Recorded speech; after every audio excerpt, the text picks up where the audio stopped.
when it's good. time. Okay? Yeah, good, thank you.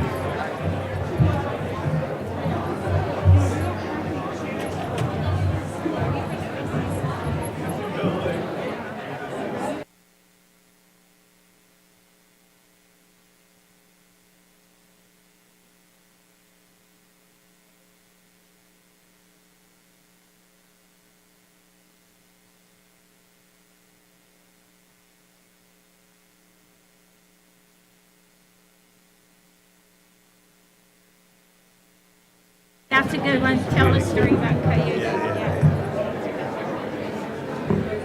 Good morning. Please find your seats. I trust that you rested well. Welcome. I want to introduce to you this morning Ed Edmo, who welcomed us last night and blessed our gathering last evening, and Coyote Marie, who is here with him. They're from the Committee on Native American Ministries, and Ed's going to welcome us again this morning. Welcome. Thank you. And do opening prayer, please.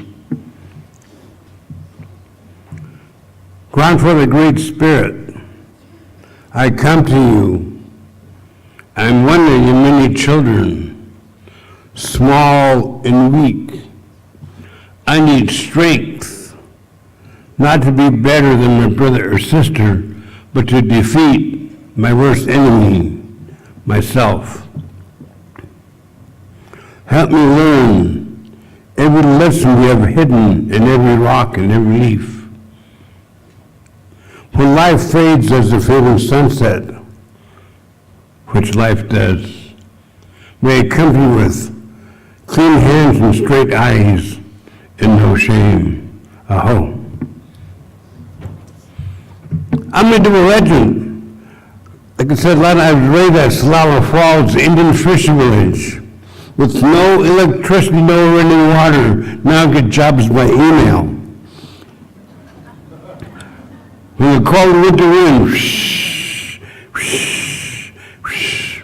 was blowing down the river through the Cumberland Gorge from eastern Oregon, I'd be covered up with many quilts made by loving hands, by mom, aunties, and grandma. There'd be the crackle of the fire in the wood stove. My father would tell me stories. I thought I was giving stories, and realizing getting a culture handed down from generation to generation. You know, a long time ago, there was no Columbia River for the Cascade Mountains. There was a great big lake. If you believe science, they talk about the Missoula flood where the glacier melted in Missoula, Montana, several million years ago, forming the rivers and lakes in the Northwest.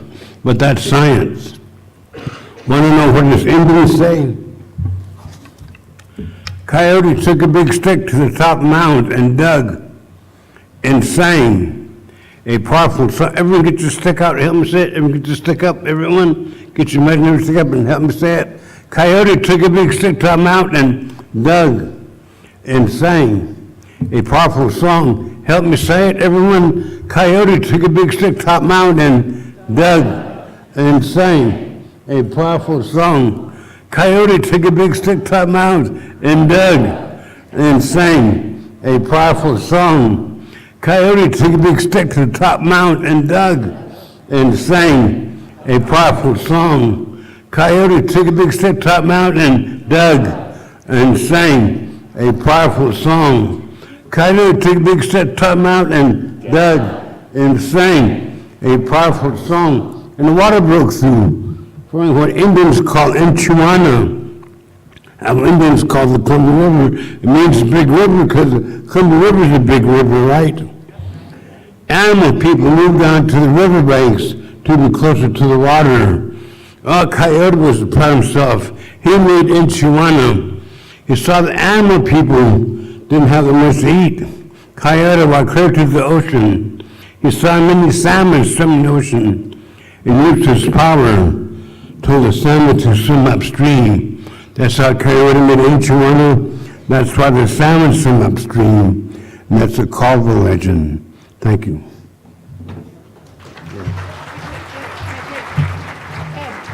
Wait. So I have to tell you the story about how I met Ed Edmo. And do we have a slide? Greg, do we have a slide?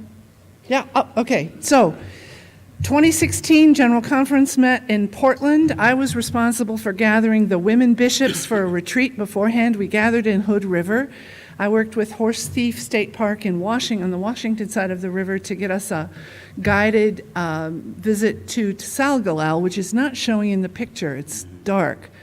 The She Who Watches petroglyph on the columnar basalt.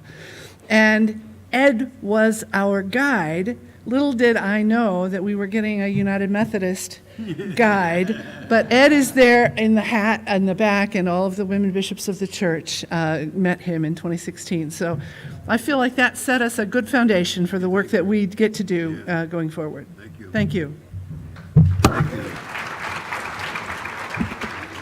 And I really am a faithful Indian guide.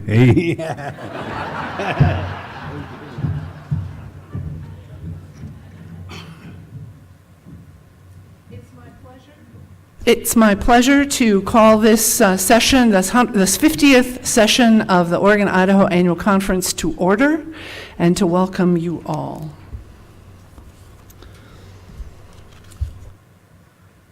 I turn to Secretary Laura Jakewith Bartlett for the opening enabling motions.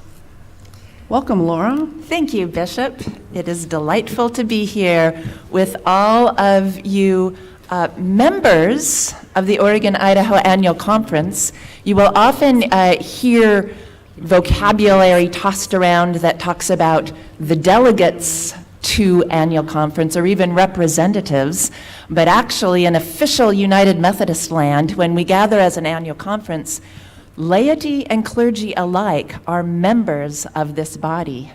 But we also have guests among us that we welcome, and part of the purpose of these motions is to make sure that all are welcome and that the boundaries we need for our official work together are clear. So I offer you these seemingly mundane motions, and yet so important to the way that we relate to one another as the members of the Oregon-Idaho Annual Conference. So, Bishop, I move that the bar of the conference shall be established as the seats at the tables in this meeting room, including the tech booth and the page table, but excluding the hospitality table. The conference staff, interpreters, readers, mentors, technicians, and pages who do not hold voting privileges are allowed the privilege of working within the bar of the conference. The pre-conference reports are hereby accepted for changes and perfections as determined by annual conference actions. Clergy members of other annual conferences currently serving within the bounds of the Oregon-Idaho Annual Conference under paragraph 346.1 of the Book of Discipline shall be allowed seats within the bar of the conference with voice but no vote. And finally, I move that our official representatives from the Pacific Northwest Annual Conference shall be allowed seats within the bar of the conference with voice but no vote. Bishop, these motions are presented for our action. This is before you. Is there any question about these motions? If not, if you would approve, please say yes. Yes. Any opposition, say no. Abstentions? They're approved. Thank you. I want to introduce to you those that are sitting with me at the head table. Paul Cosgrove, the Chancellor of the conference and parliamentarian for our session. And we know that Paul needs to step out and zip back to work for a little while today, but we'll be back with us again tomorrow. So we're glad that you're here with us today, Paul. Wendy Woodworth is to my right, is the agenda chair, and will help us move through our business in a good way. Right? Timely way. Timely way. No. A good way. The good timely way. Laura Jakewith Bartlett, the secretary of the annual conference, who both keeps the records and keeps us on track as well, and Jan Nelson, the conference lay leader. So thank you all for joining me in this work. There are a number of guests. We want to make sure that you know who the guests are so that you can talk with them as you're having your meals or during break time. So we'll have a rolling introduction process that we go through. I want to first recognize Peter Hang, who's here from Westpath. Peter, are you in the room? Thank you.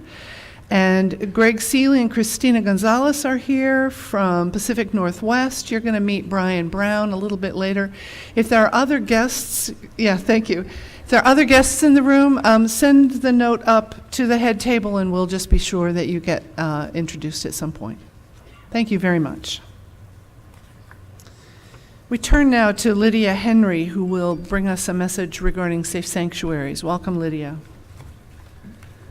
And others of you that know that you're on the agenda this morning, if you can be seated close by, that's a good place where Lydia was, so we were able to move swiftly. Welcome, Lydia. Thank you, Bishop. Good morning. I believe that all of us here today want our churches and places of meetings to be safe. Safe for our children, for our vulnerable adults, for all of us. Our children are precious individuals, and it is not easy to think about even one of them as a potential victim. But the following statistics can't be ignored in the reality of what we know today.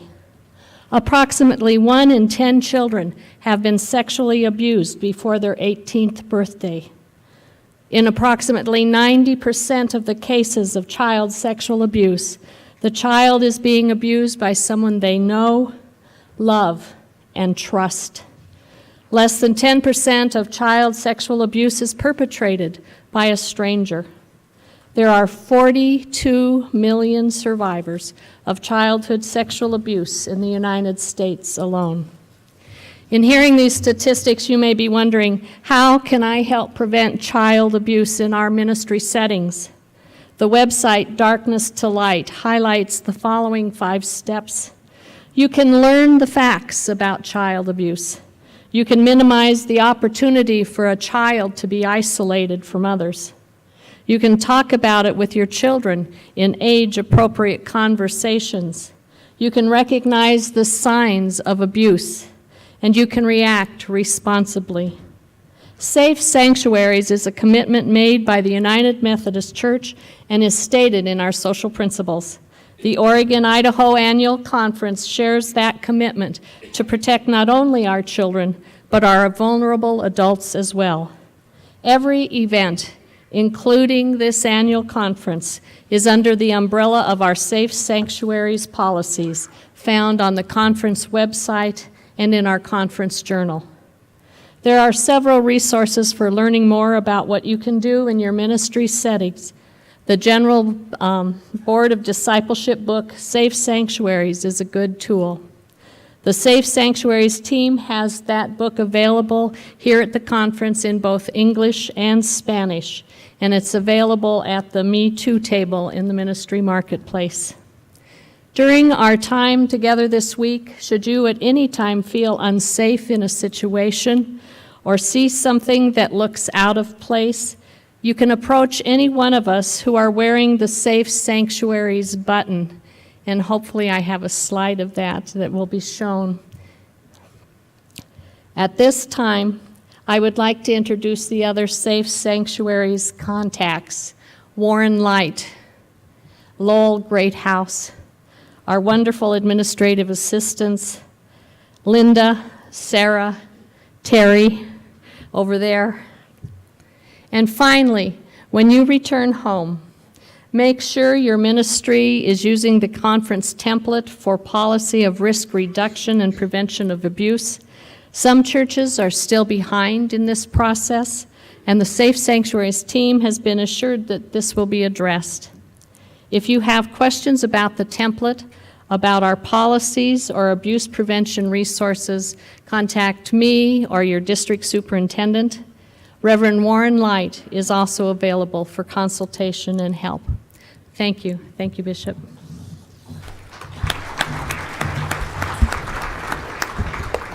Thank you, Lydia. We can't do this often enough or with enough seriousness. I neglected to introduce you to Rondelay Gabwat. Rondelay, are you in the room? Rondelay's at the door. Rondelay is the new administrative assistant in my office, and she's doing a fabulous job, and she's a great human being, and I hope that you all take time to meet her. I have a couple of just quick procedural requests. One is, our rules prevent distribution of materials in the room without permission, but as I came in today, I was handed things at the door. The doors are a real impediment to our convening.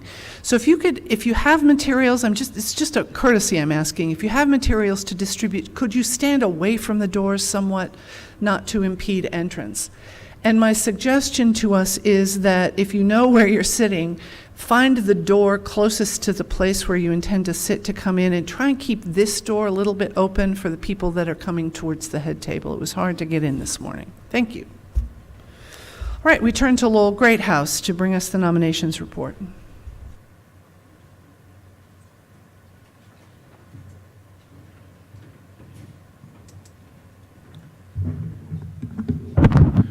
Good morning. On your tables, you should have a very light pink item that's fairly thick, that will be the initial nominations report, and a more brighter pink one that we're more traditionally using, that is a half sheet, that if there's corrections to be made, that's what you'll use. I want to just take a moment to go through the report with you. And then we're going to come back to this and vote on it tomorrow morning. So the quick item is, what I would like you to do is, you're looking at it, look through it to make sure it's accurate. If there are any changes that need to be made, they need to be made on those half-sheet pink pages.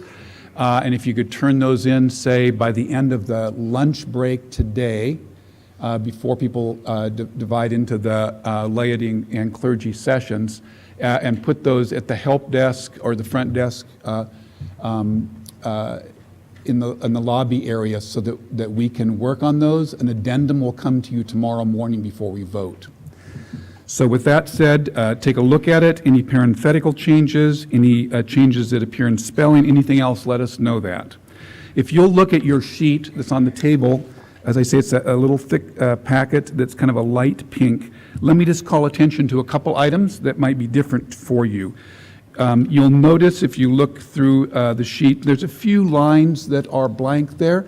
If you are aware of those changes or additions that need to be made, for example, at the bottom of the first page, there's a place there on nominations in Cascadia and Crater Lake. If there's some corrections that way that need to be added, please let me know that.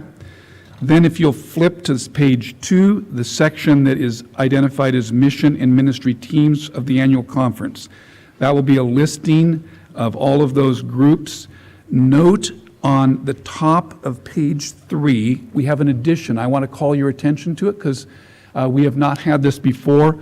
There's a nomination for Disability Accessibility Ministries Coordinator, Jeannie Nepper. That is a new addition that we are making in this report. In the middle of that page, we move then to administrative teams of the annual conference, and those are the variety of things like a council on finance and administration, board of trustees, etc. And you can just thumb through those so you can see the variety of items there. Then if you will turn to page 6, and again, I'm just giving you kind of a basic orientation to what's in the report. On page 6, about halfway down, it will say Board of Ordained Ministry on line 24. Note there that those nominations are done with the bishop in collaboration with the Board of Ordained Ministry, and I know that there's going to be some additions and changes there, so when we get to the addendum that will be handed out tomorrow, you'll see some new names that have been added there. Then if you flip over to page 8, these are nominations that we affirm. It will say District Leadership Teams on line 9 there in bold. It will list out by area, Cascadia, Columbia, Crater Lake, and Sage, nominations that have come from the districts. You'll note that they name things differently. Some of them are by discipline. And then the structure of them will have different names, which is fine. They're organizing their leadership in slightly different ways. But just note who is in those roles. And again, we will affirm that. Then if you flip to page 11, at the very bottom it will say Annual Conference Equalization Lay Members. We have members that are in campus ministry equalization, college student equalization, ethnic equalization, young adult, and youth. Again, there are a few vacancies there, so if there's corrections or additions that need to be made, please let us know that by that half sheet. And then I think the final thing to call your attention to, and then you'll see me again tomorrow morning, Directory of Non-Elected Ministry Positions. I want to just highlight these. These are not ones that we will be electing, but they're for your information. The ministry leadership team has been listed in that section in the past because that, as a body, has some principal responsibilities in the absence of, or in the intervening time between annual conference sessions. So that has been listed. But what you will see now this year for the first time is a listing of a number of groups that have not previously been listed. It's for your information. There are a number of groups that work on our behalf. Congregational Development Team on page 13, the Innovation Vitality Team, which you'll hear more about. The Legislative Assembly is listed there, and then additional teams and assignments on page 14. That's all for your information so you know who is doing work on behalf of the annual conference. Those are groups that have passion in that work, but we will not be electing them. And I think that's it. All right. Yep, I think that's it. Actually, I'm sorry, one last item on page 16. I just realized there's one last item just for your information. And that is, in the past, you have seen the listing of where the cabinet serves on particular committees. What we have done in this listing for the first time is put, for example, Tim Overton Harris, Aaron Martin, John Tucker, etc. The cluster of the various responsibilities they have. So if you're looking for a district superintendent and where they're serving, you can find it there as well as in the report itself. Okay? All right, this report is before you, and you've been told how you can get feedback or corrections or additions to it. We just receive it now, and we'll come back and act on it later in the week. But Lowell, don't go away, because we're ready for the MLT report, the ministry leadership team. Yes?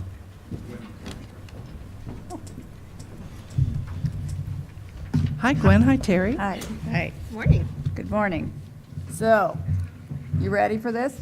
We'll find out. So, friends, in many ways, our annual conference is a lot like family. We gather annually to celebrate. It's like a big reunion, isn't it? We have conversations with one another, we share meals, we tell and hear stories of ministry and other things from the past year. But even though we do this on a regular basis, sometimes we can take things for granted and think we know what's going on without being fully aware of what others are actually doing. In fact, it is even possible for us to tell ourselves and others stories about who we think we are that are not accurate or complete. Is that called fake news? Oh, sorry. Sometimes we can tell our things that aren't even true. See, it's even the script. Being a family and being a church are complicated things filled with many dimensions and stories. In the next 2 days, we will be sharing 3 ministry leadership team segments. Each segment will take place in a 20-minute block, and we hope that during these times you will get a better picture of the breadth and depth of the activities and ministries that define who we are as United Methodists in the Oregon-Idaho Annual Conference. So let's begin by sharing just a few factoids with you. Did you know that in the past 5 years, we've grown from 1 to 3 Hispanic fellowships in Oregon, Idaho? Yeah. that there have been over 25 table talks in the greater Northwest area in the past 3 months, and that nearly 1,000 people have participated. That there were a total of 18,928 campers using our United Methodist camps in 2017 from 459 different groups.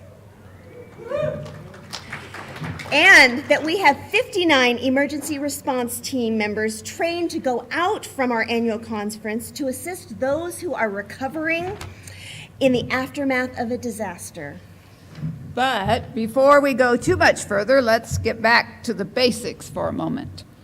As people of the Oregon-Idaho Conference, we are 23,920 members. We have on average 12,412 worship attenders each week, including those who worship online. There are 191 churches, fellowship, and worshiping communities, and more than a dozen additional ministry sites throughout Oregon and Idaho, including 6 camps and 6 campus ministry programs. And all this takes place in the 155,555 square miles. Did I say that right? You did. Okay. And Idaho is most of that area, just so you know.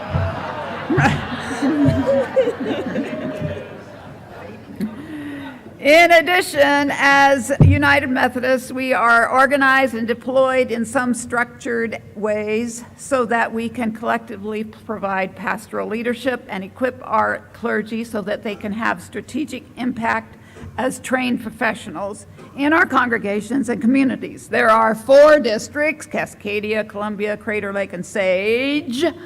We have 212 active and 183 retired clergy, soon to be 184, sorry. With 20 of them still serving in some ministerial capacity. I tried to make this not about me, you guys. There are also 24 licensed local pastors and 20 lay assigned serving in pastoral roles. Whew. And that's not all. We are also an annual conference that raised over $460,000 for Imagine No Malaria. Yeah. We logged over 82,000 minutes in Zoom call meetings the past year. Zooming it. Zooming it. We paid 100% of our shared giving to the general church. Yay. We also sent 14 mission teams to Kenya with nearly 150 participants involved since 2006. And since June 2017, we've deployed 5 domestic and 3 international United Methodist volunteers in mission teams, which is registered with the annual conference involving over 50 people. You could say that we are a people who worship and pray together, gather to discuss difficult subjects, share our abundance through our time, talent, and treasure with others, camp together, feed the hungry, and through it all, seek to be an inclusive church where all are welcome. We may be a small annual conference, but we have a big impact on the lives of countless people in rural communities, cities, and in marginalized settings. But we have still lots of challenges and opportunities before us as we seek to be a people involved in transforming the world and making disciples of Jesus Christ in the process.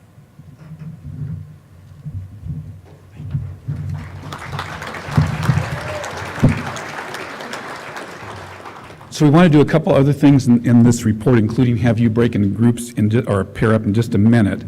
But first, let me introduce the ministry leadership team. They're made up of 17 individuals and leaders who serve on your behalf between annual conference sessions. And I think there should be a slide that will have that list. Their task is to be mindful of 2 important responsibilities. First, to equip local churches, and second, to deepen our connectional relationships with one another as an annual conference. But as Terry and Gwen said, we live in ever-changing times and challenges that arise from that, and we encounter and embrace a mission field that is also changing. What I want us to do for a moment is to take a look at a video that highlights some of the remarkable work that's taking place and remind us of the various ministry settings that we're in.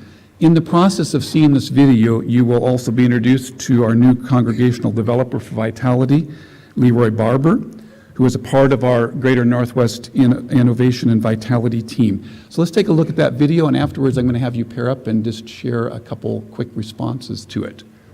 So let's take a look at that.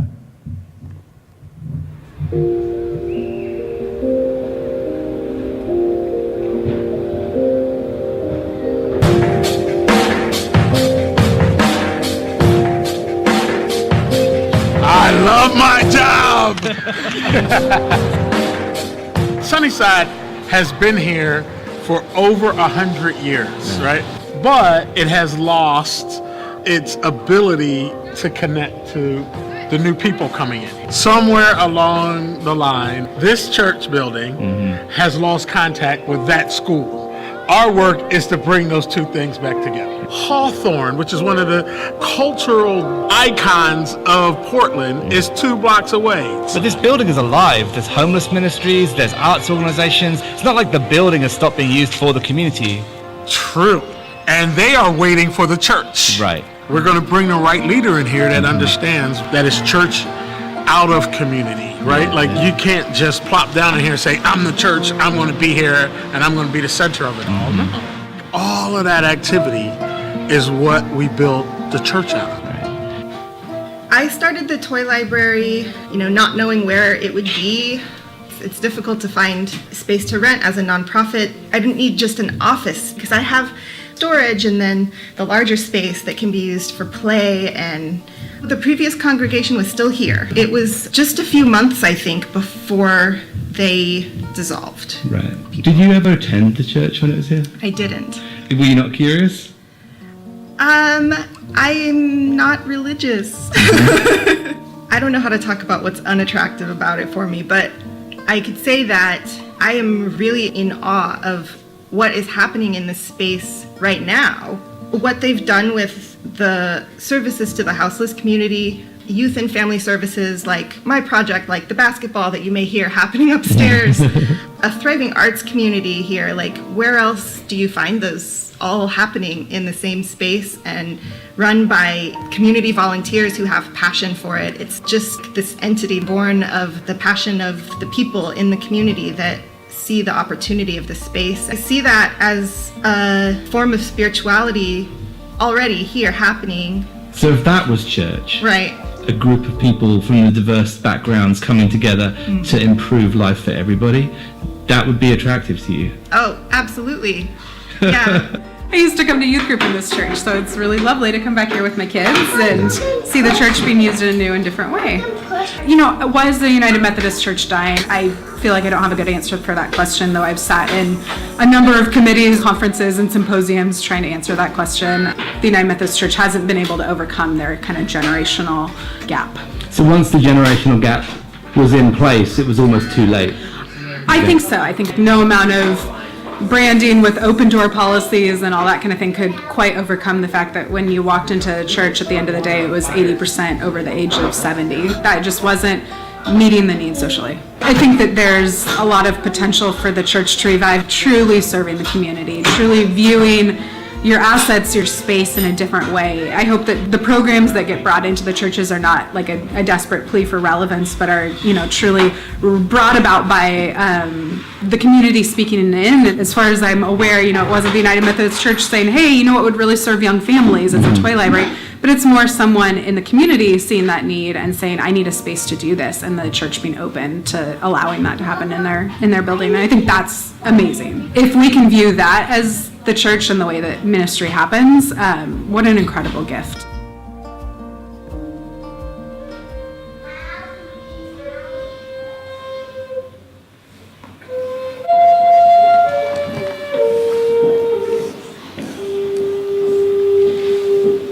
I'm new to the Northwest. I've only been here, it's less than a year now. The decision to come here in large measure was because I'd heard the stories about Northwest, it being the none and done church zone. To me, it sounded like a real challenging opportunity, and that they were willing to risk and be creative, and the Native American part of it as well. You know, as a church planter, entrepreneurial type of person, imagine being invited to a place where there was going to be more opportunity to reach people that don't have community, that don't have faith, that don't have church. Yeah, for somebody like me. How long have you been with this congregation? Probably about 36 years.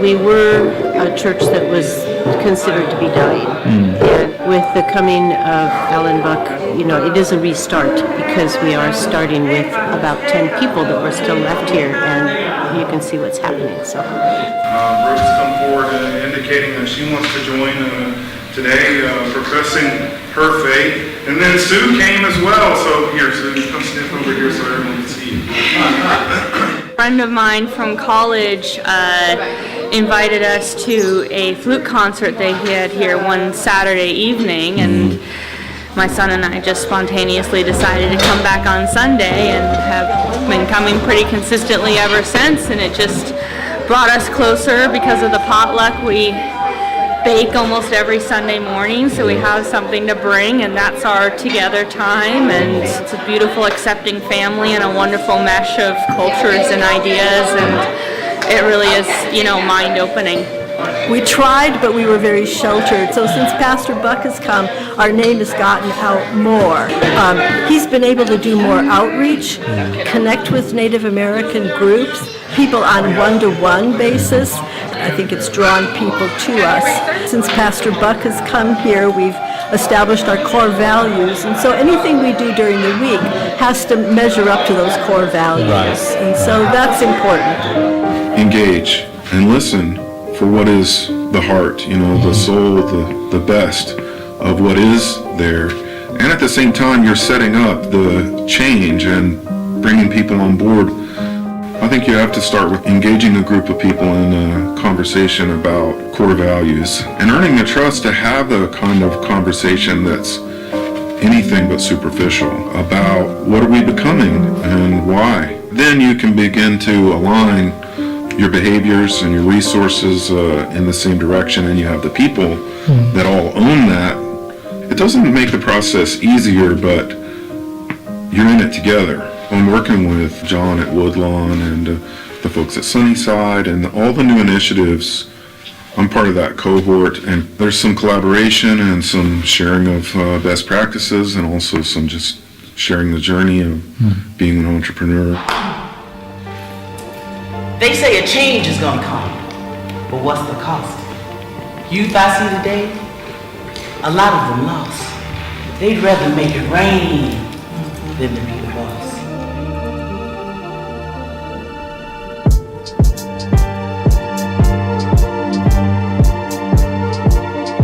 We don't believe that God only speaks through the ordained, the licensed.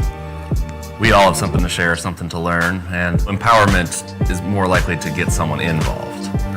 Some of the people that come here are people that are kind of done with the church. We actually do value their voice. It can get tricky. Fortunately, I work well with chaos. I'm not the best planner. This area has had a long history of abuse from the community in power. Those of us who are, white men, how do we repent of our abuse of that privilege that we've had and defer as much as possible to those around us? It's, what we saw on Sunday. It's empowerment, it's messy, you can't predict it. I wanted that coming in here. I didn't want to just replicate another church doing the same thing. The funny thing is, I never really thought that much about the fact that these women were the first to know that Jesus was resurrected. How that resisted everything that society said. That was giving these women a voice and telling them to go and use it. Buildings, they're a blessing and a curse at the same time. The model that we're trying to replicate here, I first saw in Seattle at Valley and Mountain, their building called the Hillman City Collaboratory, which is basically a co-working hub of people trying to seek righteousness in their community and justice. Before that, I was like anti-building and let them meet in public spaces and homes. I'm starting to see that in a city where space is really becoming a hot commodity. This neighborhood in the 90s was over 60% black. Now it is only 23% black, and there's just not a lot of space available in this city that is rapidly changing through gentrification for people of color to come together. So we're like, we've got a lot of empty space, let's do something with it. Woodlawn Mike, which is the nonprofit /space, is itself a non-religious entity. We formed that for the leadership to not necessarily be the church. Across culture as a church will show up, but the leadership is going to be the Woodlawn Mike, which is a non-religious entity. The church doesn't always have to be in charge. There's so much power in showing up.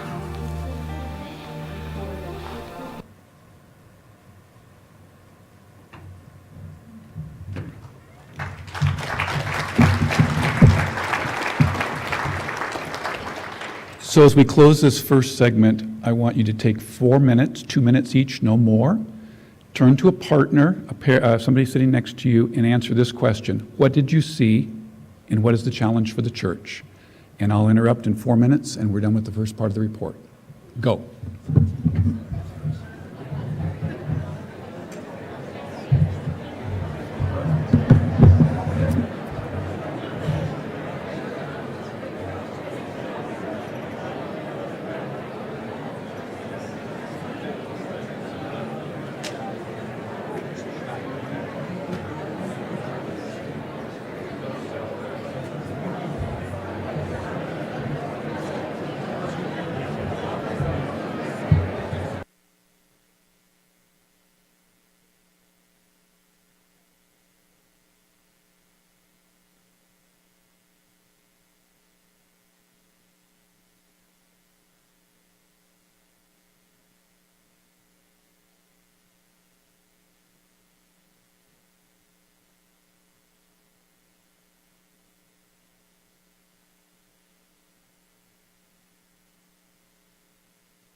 Let's come back together if we could. Wrap up your comments, and we'll come back to full session.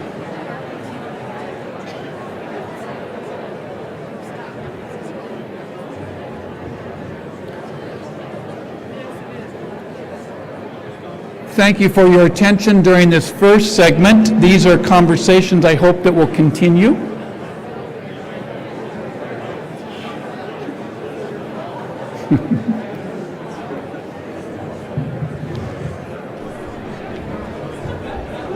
And we will see you tomorrow morning again for the second segment. It's too bad nobody wanted to talk about that last video. Nothing to see there. Thank you, MLT folk, Terry and Gwen and Lowell.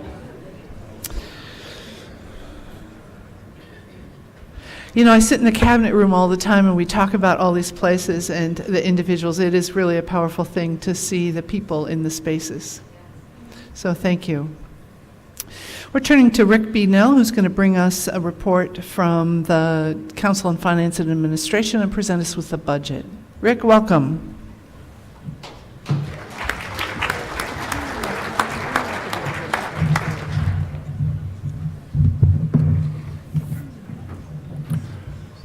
Well, as said, my name is Rick Beadnell from the Council of Finance and Administration, and I'm a lay member of Tigard United Methodist Church. Our Book of Discipline has a long list of all the things that the CF&A committee is supposed to accomplish. But one of the big ones is establishing and managing the budget for the coming calendar year, which will be 2019. This means making sure our plans are in balance for our expenses and for our revenues. And the purpose of this session is to give you some information about our proposed budget so that you have time to ponder it a little bit before we vote on it tomorrow afternoon. Now, we know that most of you out in the room today are not accountants, even though you probably spent your childhood wanting to become an accountant. Am I right about that? Yeah. How did you know, Rick? But you may not realize that most of the people on CF&A are not accountants either. In fact, almost half of them, of the people on CF&A, claim to be pastors in the United Methodist Church. You might Google that if you get a chance. And I've been informed by them that Jesus never used spreadsheets or budget variance reports. So they made me promise in this presentation today that I wouldn't do that to you. So we'll try to keep the information at a high level so you can get a big picture of what's happening on the budget for 2019. There's more detail in the pre-conference finance reports. There's a 6-page budget that you can take a look at. But I'd first like to start by introducing, by having them stand up, the other members of the CF&A team. Would you stand up for a moment and just keep standing for a second? At least these are the ones that will admit to it. So keep standing for just a second. But CF&A relies heavily on accounting and on the accounting staff at the conference center. And manning the conference center while we're having this is Andrea Cooper, who's in accounts receivable, David Sneed, who's in accounts payable. But I'd like to introduce Dan Wilson-Fay way over to my right, who is the conference treasurer and benefits officer. And Sandra Reinemer, is she around here? She's outside taking money. There's a reason she's the assistant treasurer and the controller. But if you have questions about the budget, the best way to do that is to ask one of the people that you see standing up about the budget for next year and the things that are going to be happening. We're going to be voting on that tomorrow afternoon. Thank you. You can sit down. Thank you very much. I think about money as liquid love.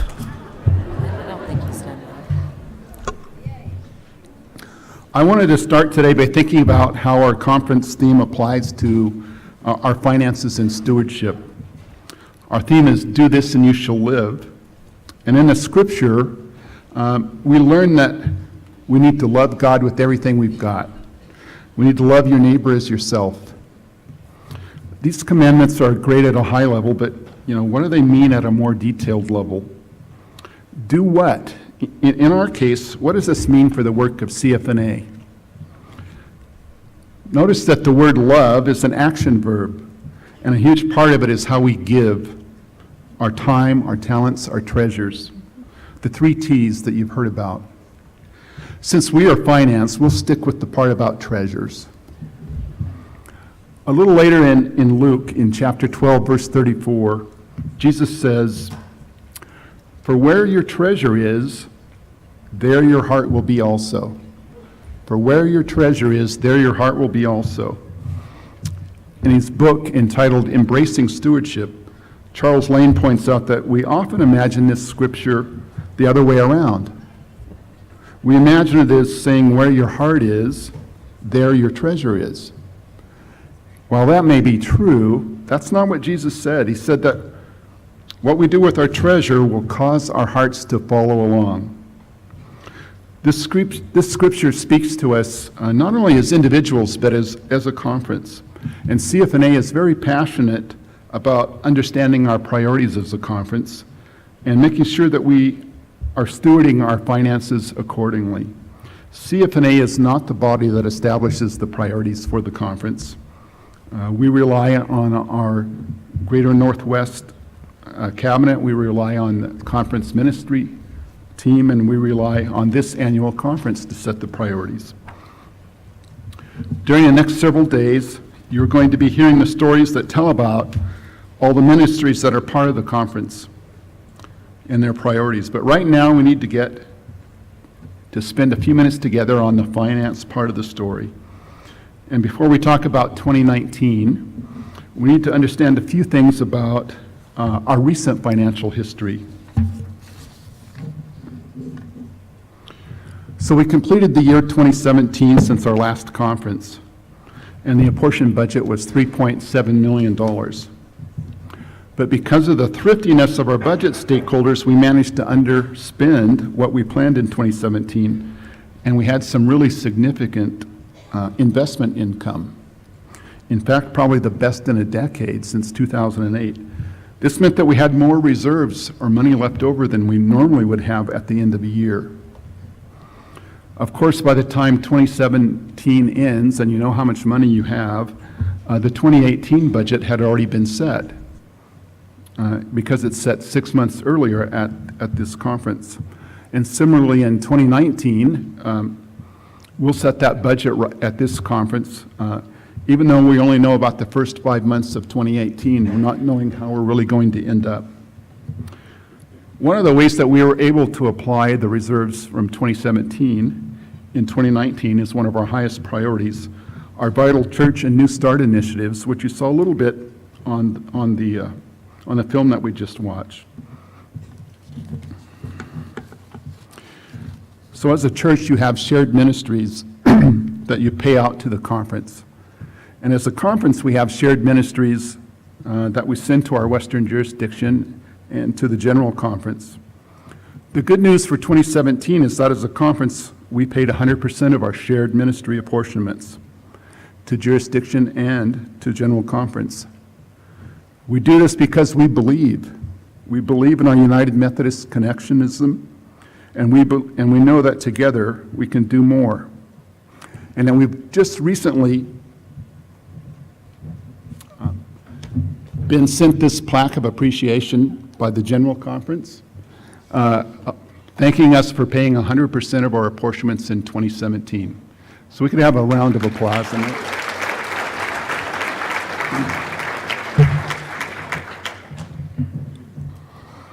So in 2017, 110 churches paid 100% of their apportionments to the conference. And I would like to have you stand up if you represent a church that paid 100% of your apportionments in 2017.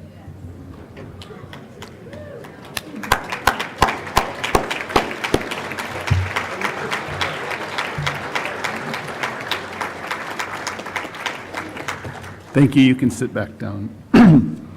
But 74 churches were not able to pay 100% of their shared ministry, which means that we had a gap of about $700,000 between what was apportioned and what was actually paid. It's not easy to compare ourselves to the other 50 conferences in the United States, but our gap of over 18% is quite a bit higher than the other conferences in the United States. For example, our Pacific Northwest Conference has a gap that's more like 8% instead of our 18%. It's a pretty complicated issue, and it's something for the CFNA to work on in the future.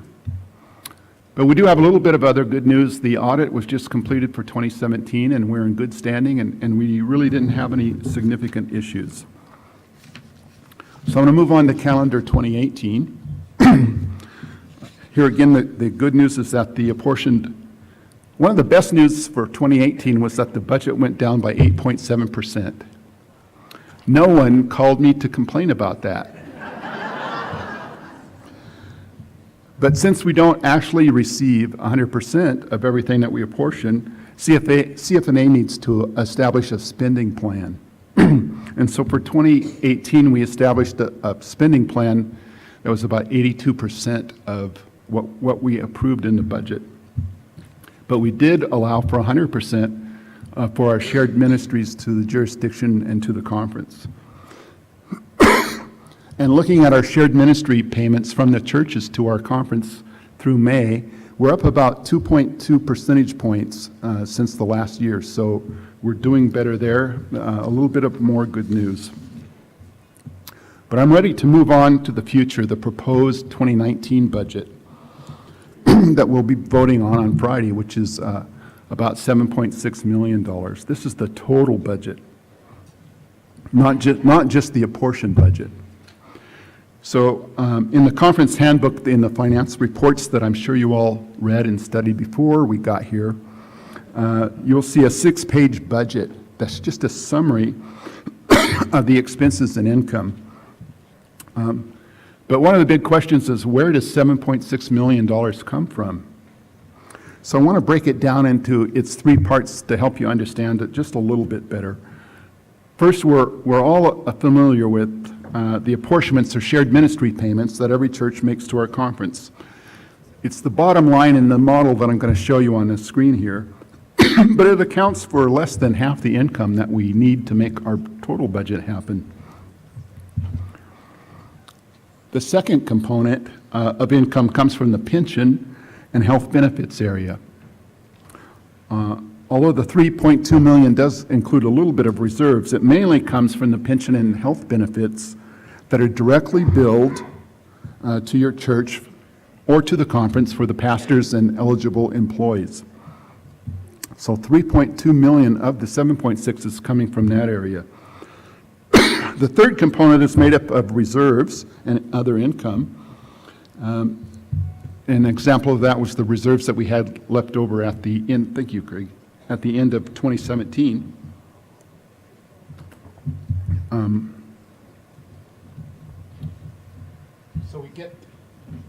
So the bottom line is the apportioned amount. We'll go to the bottom line here. The shared ministry for 2019. This is the total that will be multiplied by your church's grade figure to calculate your share in 2019. And you receive monthly reports that tells you about that. This is the connectional support that supports everything that's happening at the district, the conference, and at the global levels. And it's down slightly this year, but the screen shows 0.6%. But over the last 6 years, it's actually dropped about just a little less than 10%.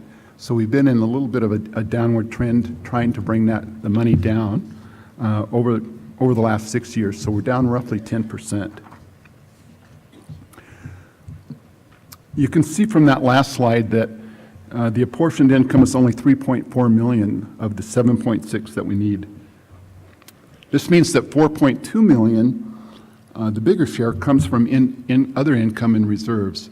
And the biggest thing about other income, the major source, was direct billed pension and health benefits that I just talked about. But we also get funds from the sale of closed churches, which we're able to apply to our Vital Church and New Start initiatives. And because of the underspending in 2017, we sometimes get reserves at the end of the year just from our net operating budget. We also sometimes get grants from outside sources that we can apply to certain budget terms. And finally, we do have an example of an offset for shared resources is sometimes things like the Board of Pensions needs some accounting work, so we have an accounting staff at the conference and they put some money into the kitty to help pay for the accounting staff. I wanted to show you, moving on to the next slide, an example, a budget line example that has multiple lines of income. This is the Vital Church project that you're going to hear, you've heard just a little bit about this morning, but you're going to hear more about it later. First, if you look at the bottom line on that slide, you'll see that our spending for 2019 is going to be $654,000. And they're going to talk about what those projects are, but we're going to be spending $654,000.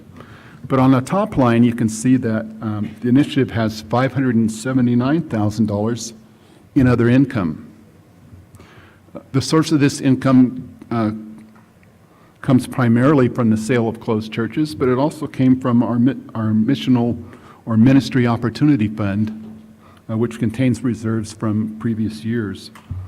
And on the middle line, you can see that the apportionments or the shared ministry amount is only about $75,000 of the total. And this part is going into the shared ministry bottom line of $3.4 million.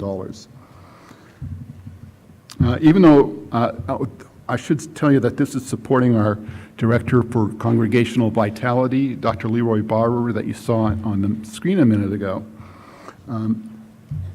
This is one of the big additions to our budget in 2019, but we've actually had this position in previous budgets from about 2013 on. Last year we were in the middle of a transition, so we didn't fund that position, but it's not really a new position, it's just a resumption of a position that we already had.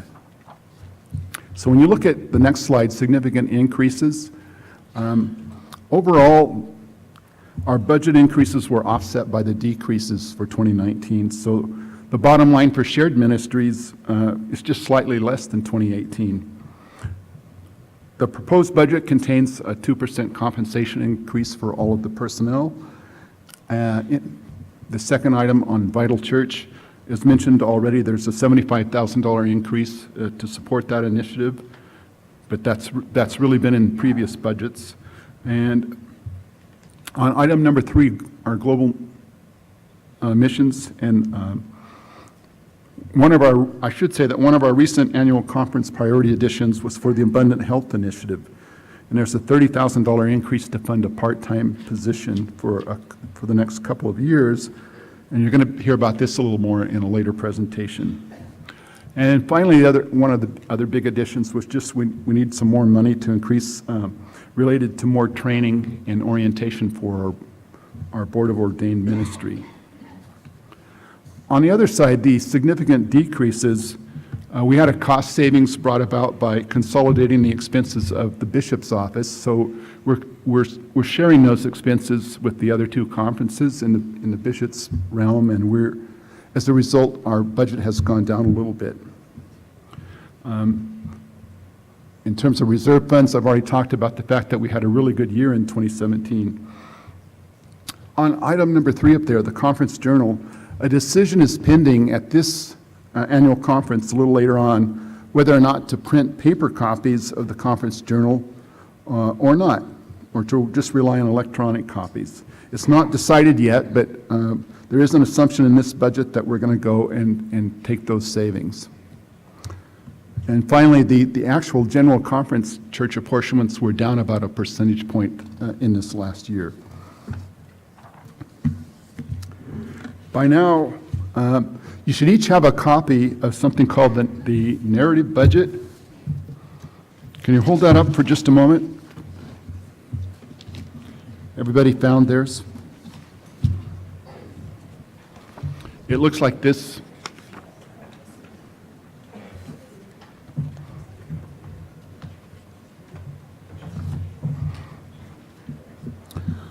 Well, it shows the entire budget of the $7.6 million for 2019.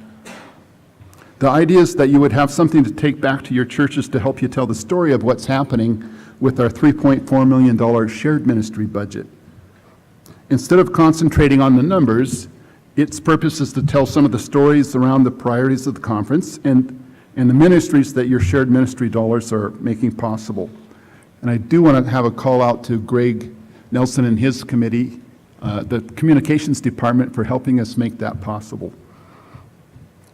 Our book of discipline explains that the conferences have two main priorities in order to make disciples of Jesus Christ for the transformation of the world. The first is equipping churches for local ministry. And the second major priority is providing a connection for ministry beyond the local church and beyond our conference. Ministries that are made possible by consolidating resources and working together. And a third category that you're going to see in that document in front of you speaks to supporting structures that are needed to make the first two priorities happen. Examples would be our pension system and our health benefits program for those who are eligible. And another example would just be the cost of having an annual conference every year. The pamphlet speaks to these three main priorities or categories of priorities. We don't have time to go through that at this meeting, but our hope is that you'd be able to take that back to your local church and help tell a little bit about the financial story and the things that are happening in the conference, and to bring that back to your finance committee. So tomorrow we'll have a brief opportunity for questions before we vote on 3 items tomorrow afternoon. We'll first vote on the entire 2019 budget, which starts on page 4 of your financial report. The second thing we'll do is we'll vote on annual recommendations. So CFNA has some duties to be assigned, and we need approval every year from this body. Because this body only meets once per year, we have other things that this body needs to authorize CFNA to do during the course of the year. And finally, on the third item that we'll vote on is non-budget support items. These items were formerly called the askings, but we'll be voting on that. So just to repeat, I think if you have questions, I encourage you to talk to a member of CFNA before tomorrow, because we'll only have a small amount of time for questions tomorrow afternoon. And that's it for CFNA. Thank you. Thank you very much, Rick.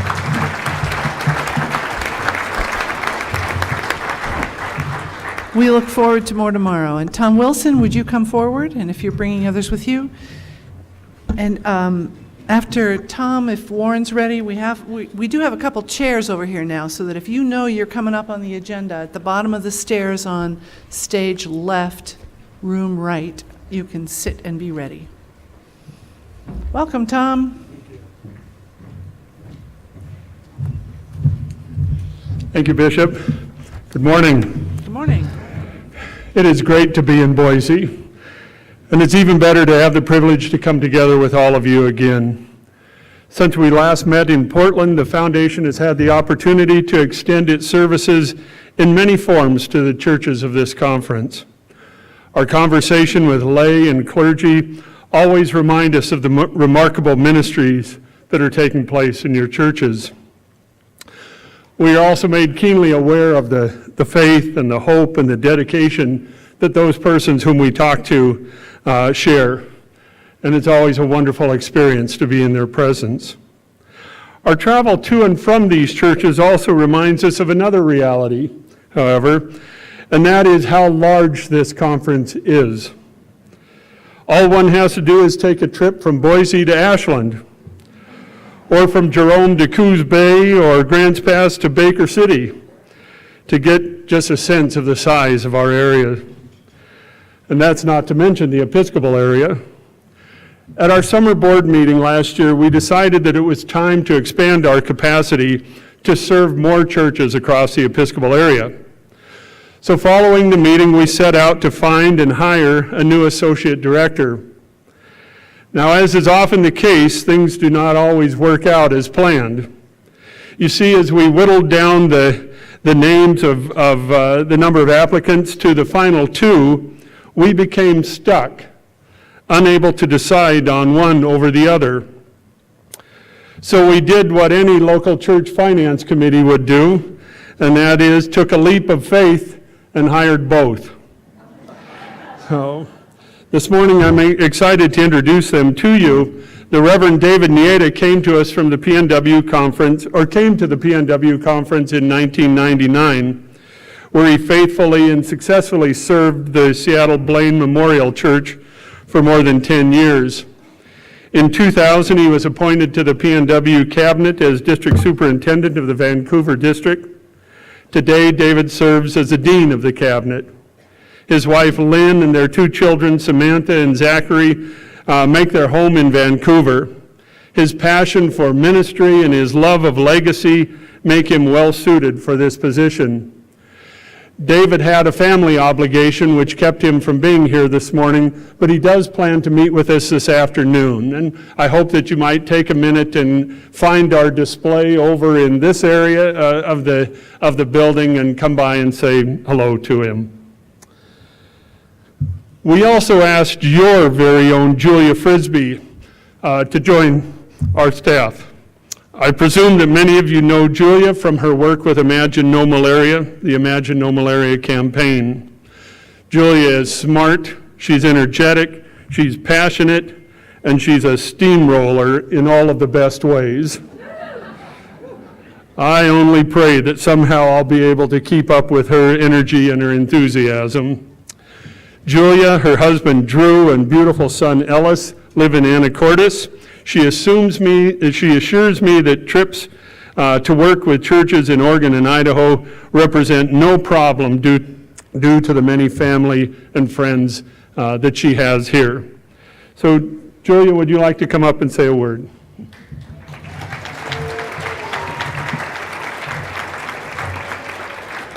Hi, friends. It's so good to be back with you.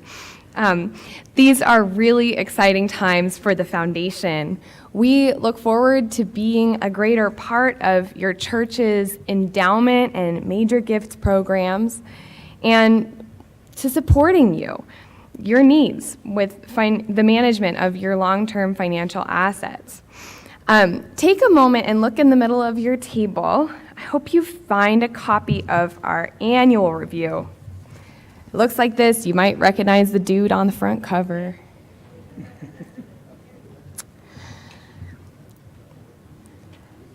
Take a look at the information in here, and in particular, read the stories of the churches that we serve, like Tigard UMC on the back cover. I'd also encourage you to come by our booth and take a copy of our new Investment Opportunities booklet, which shares some of the opportunities we offer for you. Within its features, you will find information on our new Social Values Choice Fund, which offers a combination of diversified investments managed in compliance with the United Methodist ethical exclusions, and in addition excludes any investment in the Palestine conflict companies and all corporations who extract, process, and market fossil fuels.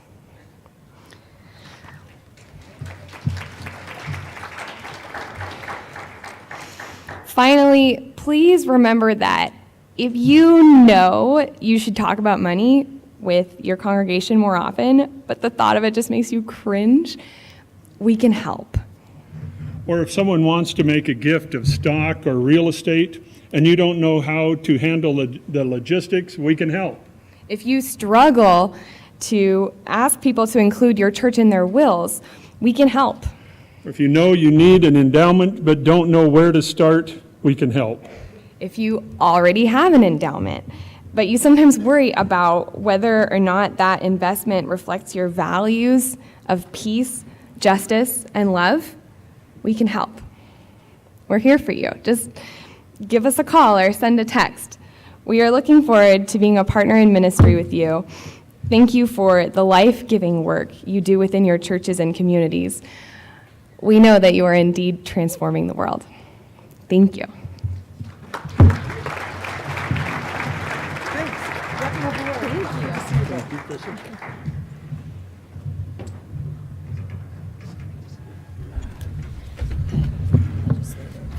While Warren is coming up, I want to acknowledge William Gibson, who's at the door back here, who you'll meet later, and just so that you know that he's here. And Laura, can you tell us where, if you're missing materials that we're talking about, where you can get them? The floor manager's table, more informally known as the pages table, is where Dan Benson is waving his hand in the back of the room. They will have more copies of most of the items that get distributed to your table, so if you're missing something or misplaced it, Dan is wearing that pokey hat right now, but you can be sure that he'll be wearing some kind of hat. Look for Dan and he can help you. Thank you. Warren Light, welcome with your team, and Warren's going to lead us into the legislative part of our work today. Warren Light from Spirit Valley United Methodist Church in Halsey and director of the Wesley Foundation at the University of Oregon. I'm going to also call on Debbie Wallace and Paula Sadler to be present, and Debbie in particular will be called on in just a minute or two. Come up. Come Debbie, on up. if you'd come up. We want you close here. Thank you. Zacchaeus. So please look to your legislative packets and please find the consent calendar at the beginning of the section on legislation. To refresh the memory of the annual conference, the Legislative Assembly is a body chosen to reflect the diversity and makeup of the annual conference. The session met in April to review all legislation that had been submitted to the annual conference. As outgoing legislative chair, I would like to introduce to the annual conference the Reverends Adam Bradell and Ruth Marsh, who will serve as the new legislative co-chairs starting at the next annual conference, and they will lead for a few minutes in the next section. Thank you.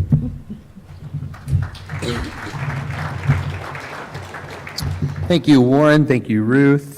My name is Adam Bradell. I serve as the associate pastor at the First United Methodist Church of Eugene. Go Ducks. It's just in the script. It's just in the script. A refresher on what is in front of you, friends. The consent calendars, if you downloaded it from the PDF on the conference website, is at page 54 of that PDF.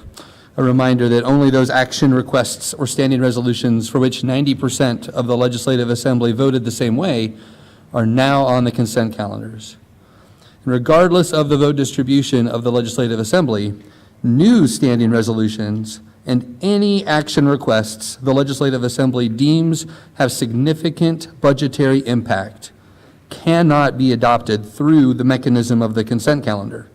They must come before the plenary, all of you, as individual motions.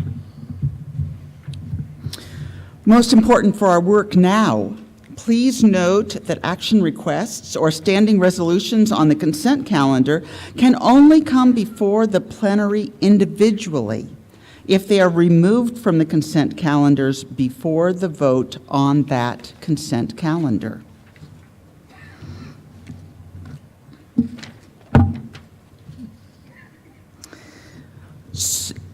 Removal from the consent calendar will require a motion, a second, and 40 votes to support removal. There is no debate. You would do this by using your motion card. What color is that lovely little one? Oh, it looks like it's pink. Someone has found it. Fabulous. You must be recognized by the bishop and then moving to remove one of the proposed pieces of legislation from that consent calendar. Your opportunity to do this comes directly after I move the consent calendar. Once we vote on that consent calendar, it is too late to remove the item. Now we will begin to address the 4 consent calendars. We will vote on them in the order you find them in your legislative packets. These consent calendars are all on page 1 in the legislative packets as downloaded from the conference website.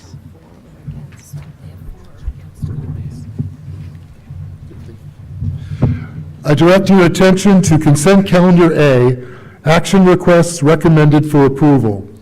This requires a majority vote, and unless removed, approval of the consent calendar A approves all of these items. So if you want to remove an item from consent calendar A, please be ready and be at the microphone.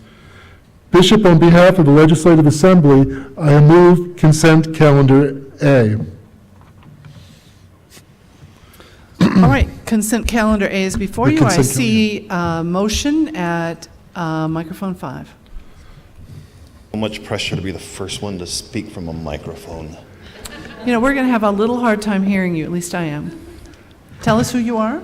Clay Andrew, clergy serving the Hillsborough United Methodist Church and chair of the Board of Ordained Ministry for 16 more days.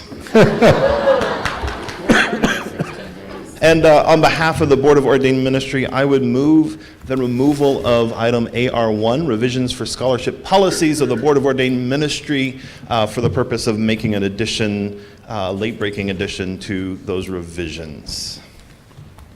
All right, you've heard that motion. Is there discussion? All who would remove AR1, is that correct? From the consent calendar, please say yes. Yes. All opposed say no. Any abstentions?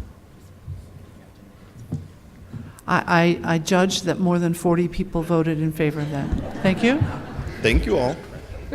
Good ears. The second item I'd like to direct your attention to is consent calendar B. I'm sorry? You haven't finished the loop on A. Oh, I'm sorry. I thought we just. You're right. Thank Yeah, you. I'm sorry. Yes. We're still at consent calendar A. So consent calendar A with the removal of AR1 is before you. Are you ready? If you would approve consent calendar 1, please lift your hand. All opposed, same sign.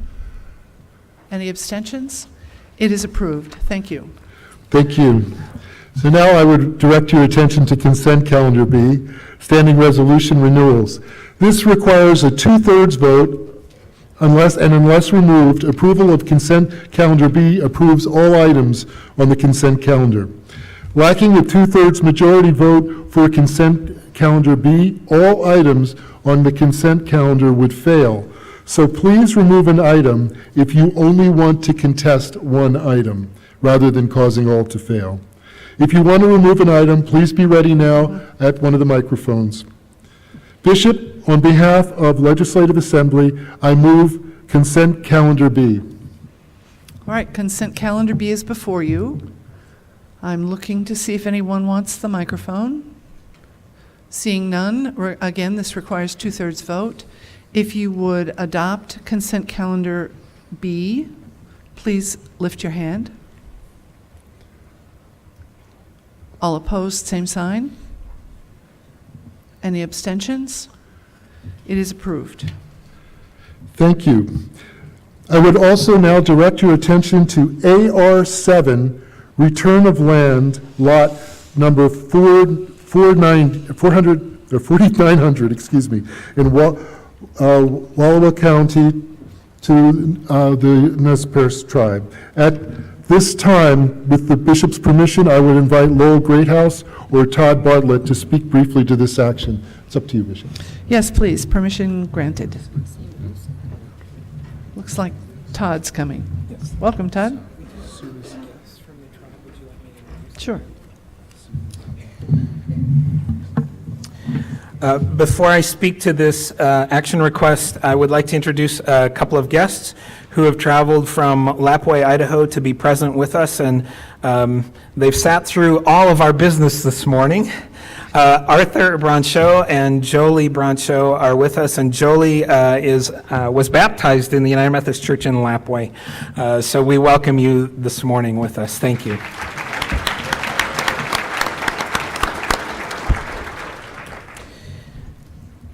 Bishop and members of the annual conference, I am Todd Bartlett. I am the Executive Director of Camp and Retreat Ministries for this annual conference. This morning we have an opportunity to engage in a kind and gracious act that is the next step in our relationship with the Nimipu or Nez Perce tribe. Action Request 7, AR7, directs the Conference Board of Trustees to return a parcel of land to the tribe. Over the years, We have sold parcels that were once a part of the Wallowa Lake camp. Those parcels stand between the camp and the parcel we are recommending be returned to the Nez Perce tribe. That parcel of land is lot number 4900 if you want to look it up on a plat book in the county map. So I ask you today to affirm what the Wallowa Lake Camp Site Ministry Team, the Board of Camp and Retreat Ministries, and the Board of Trustees have already voted to do. To return this parcel to the Nez Perce tribe, whose ancestors inhabited this valley for thousands of years. This action is aligned with the hopes and dreams of those who envisioned the acts of repentance with the Native peoples at the 2012 General Conference in Tampa, Florida. It follows actions taken by this annual conference in previous years, 1986 and 2007, when we returned land to the Klamath tribes. And it seeks to accomplish healing through the return of the land to the peoples whose ancestors inhabited this place, and the reestablishment of sockeye salmon to this ecosystem. So Bishop, with your permission, we would like to play a 2-minute video that shows the parcel, and we hear a little bit about sockeye salmon in that place. Does anyone object to the video? Please, let's see it.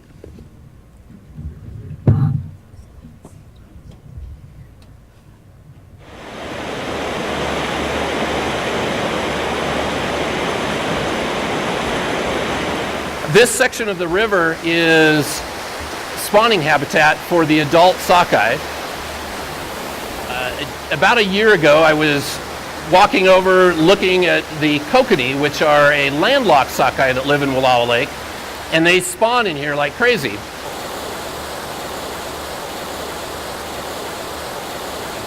And I thought this would be a neat place to see adult sockeye spawning again. And the camp does not use this property, and so I invited one of the biologists from Nez Perce Fisheries up. We took a little walk on this piece of property, this river bottom, and I said, to me, this looks like perfect spawning habitat for the sockeye. And he pretty much had a smile on his face and agreed. And so just the thought occurred in my head that the Nez Perce are trying very hard to get Chinook salmon and coho salmon back into these river systems up and out of the Wallowas. And when the dam gets replaced that is on Wallowa Lake, it's just a small irrigation dam that raises the height a few feet. When that dam is replaced, most likely a fish ladder will go in. When there's a fish ladder, I foresee sockeye salmon coming back, coming up through the lake and spawning in this section of river, and then the baby salmon dropping back down into the lake to start the cycle again.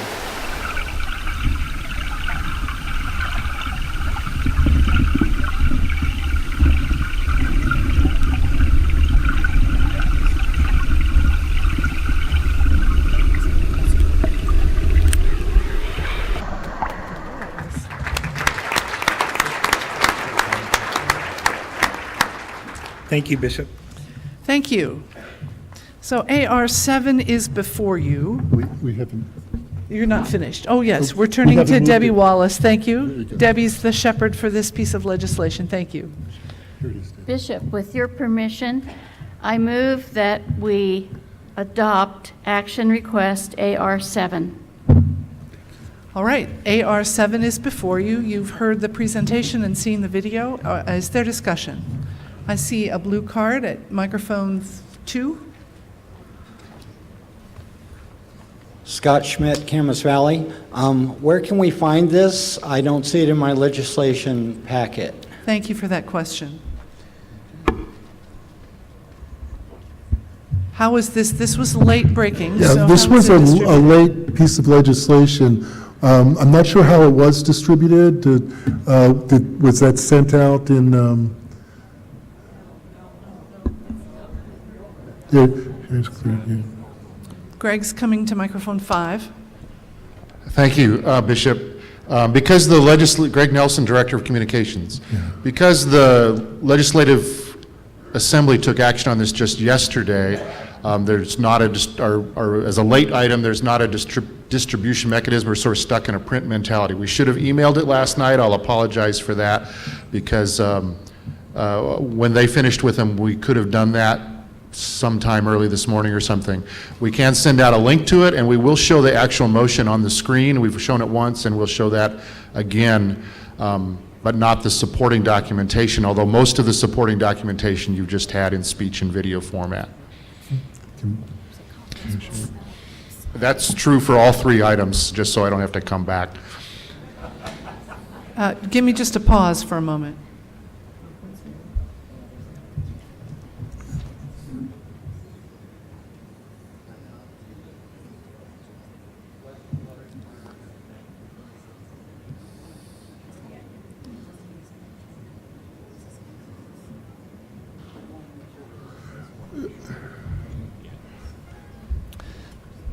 So I'm not able to quite see the entire petition as it's projected. Can we reduce the size a bit so we can really see it? I would be happy to read it as well. Yeah, if would you'd you do like. that, please? Sure. Just a minute. We petitioned the Oregon Annual Conference, so this is from the Board of Camp and Retreat Ministries, spokesperson was Todd. We petitioned the Oregon-Idaho Annual Conference to take the following action. Authorize the Board of Trustees to return Lot 4900 to the, and not sure if I'm sorry? Winnipew, Nez Perce Nation without encumbrances or restrictions. That is the entirety of this action. All right, I saw a card over here for point of order. Come to microphone 3 and state your point. I'm Steve Mitchell, the Rules Committee Chair, and on leave of absence from Klamath Falls. I believe the items before the conference need to have 2 hours if the whole conference has not seen it. I need someone to cite a rule if that's the case.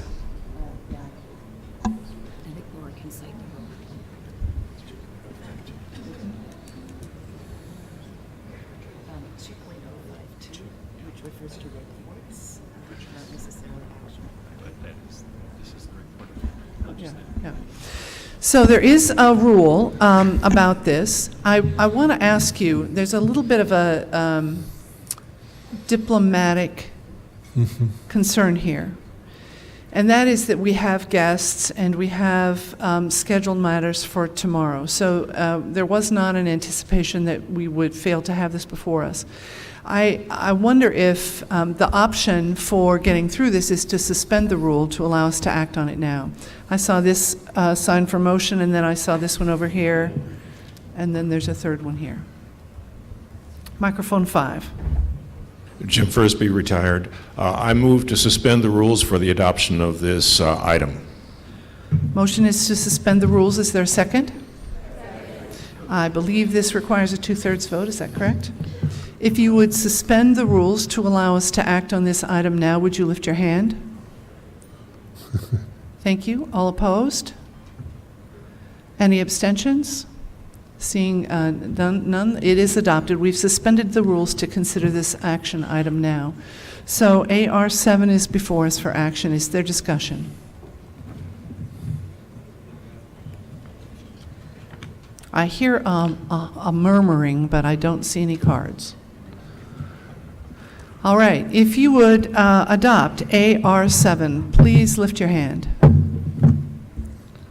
All opposed, same sign. Any abstentions?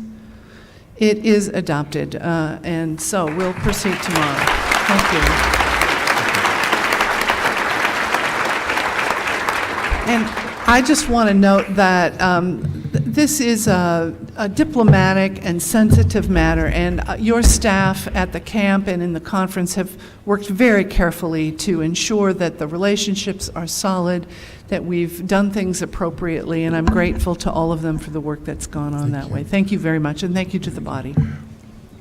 May I just point out also that the other two items that were worked on late for Legislative Assembly are in electronic form and hopefully can be distributed then today. Is that possible? Thank you, Greg. Okay, you want anything else today, or? I think we're finished for now. Thank you very much, Brian. Thank you.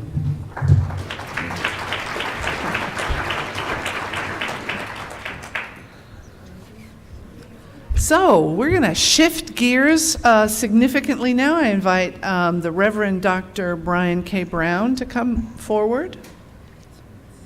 Is Brian in the room? Uh-oh.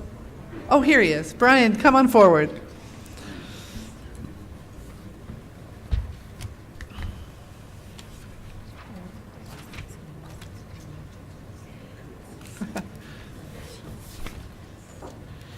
While Brian's coming, I'm going to tell you the story about last summer. I was at the training at Lake Junaluska in North Carolina for district superintendents and new directors of connectional ministry.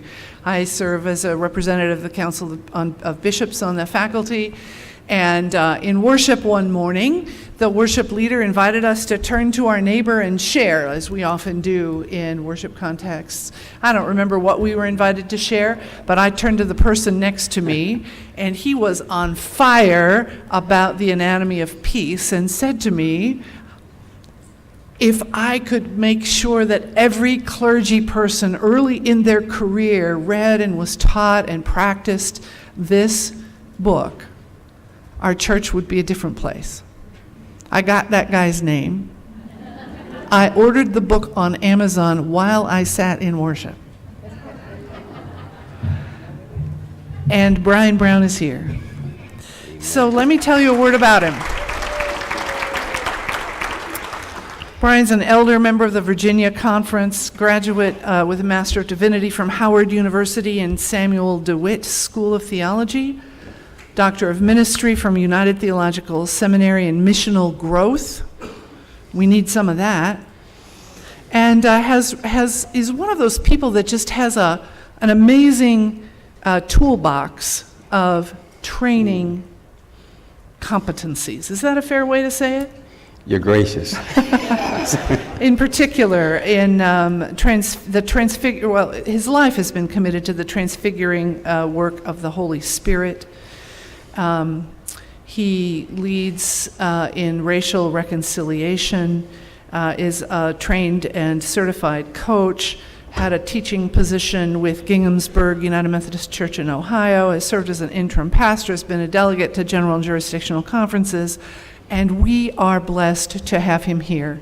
Let me just anticipate, we're going to spend half an hour with Brian teaching about the anatomy of peace, and I know it's available at Cokesbury if you haven't purchased your copy. And then we'll move into opportunity for small group time to practice and think about and discuss what we hear from Brian, and also then to focus on specific questions related to the situation of our church and the commission on the way forward. So it was January when I said to myself, the main thing we have to do at annual conference this year is to prepare for the crossover that we talked about last night, to prepare for the next season, the next chapter in our church's life. And this is the significant way that we're going to do that. So Brian, we welcome you. Those of us at the head table are going to abandon it so that we can look you in the eye as you present. Thank you. Amen, amen. Well, first let me say it's a joy to be with you, and we'll share a story to my beginning on this work on reconciliation and conflict resolution. Back in 1981, I received my call into ministry, and I just heard a voice that wasn't audible but was more pronounced than the vocal cords can produce. And I went to my pastor and told him that I knew I had been called, and at the time I worshiped in an all African American congregation and was on the football team, and Eugene Mangrum, my white friend, was a member of the Presbyterian church, and I said, Eugene, God is doing a new thing in me. And he said, well, come and tell my church about it. And I said, that sounds like fun. I had not I never preached anywhere before, and we called it back then your trial sermon, when you would give your first message. And as things turned out, 1981, Mother's Day, I was preaching at an all-white congregation, had never preached in that context before, my first sermon. And I began to preach, and in my tradition, there's a call and response. There's a rhythm to the message, and I began to preach, and there was no response. So I said, no worries, no worries. When I looked out into the audience, into the congregation, the average age appeared to be 75 plus. And I said, no worries, they just can't hear me. So I turned up the volume. And after about 30 seconds, when that didn't produce results, I had this conversation in my head with God, saying, God, I thought I heard you correctly, but something's going wrong. And as only the Holy Spirit can speak, in words, again, not audible, but crystal clear, saying, Brian, you're in worship. Yeah, talk about the good news.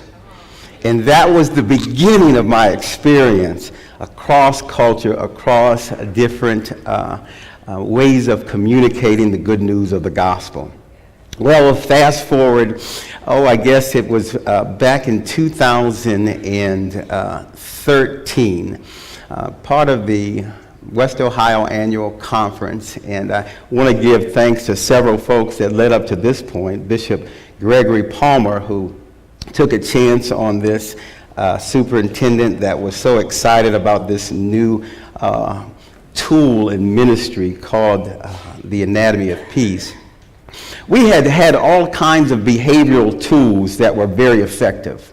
In fact, we had started what was called the MCCI, the Missional Church Consultation Initiative, and it helped churches that had plateaued go to the next level.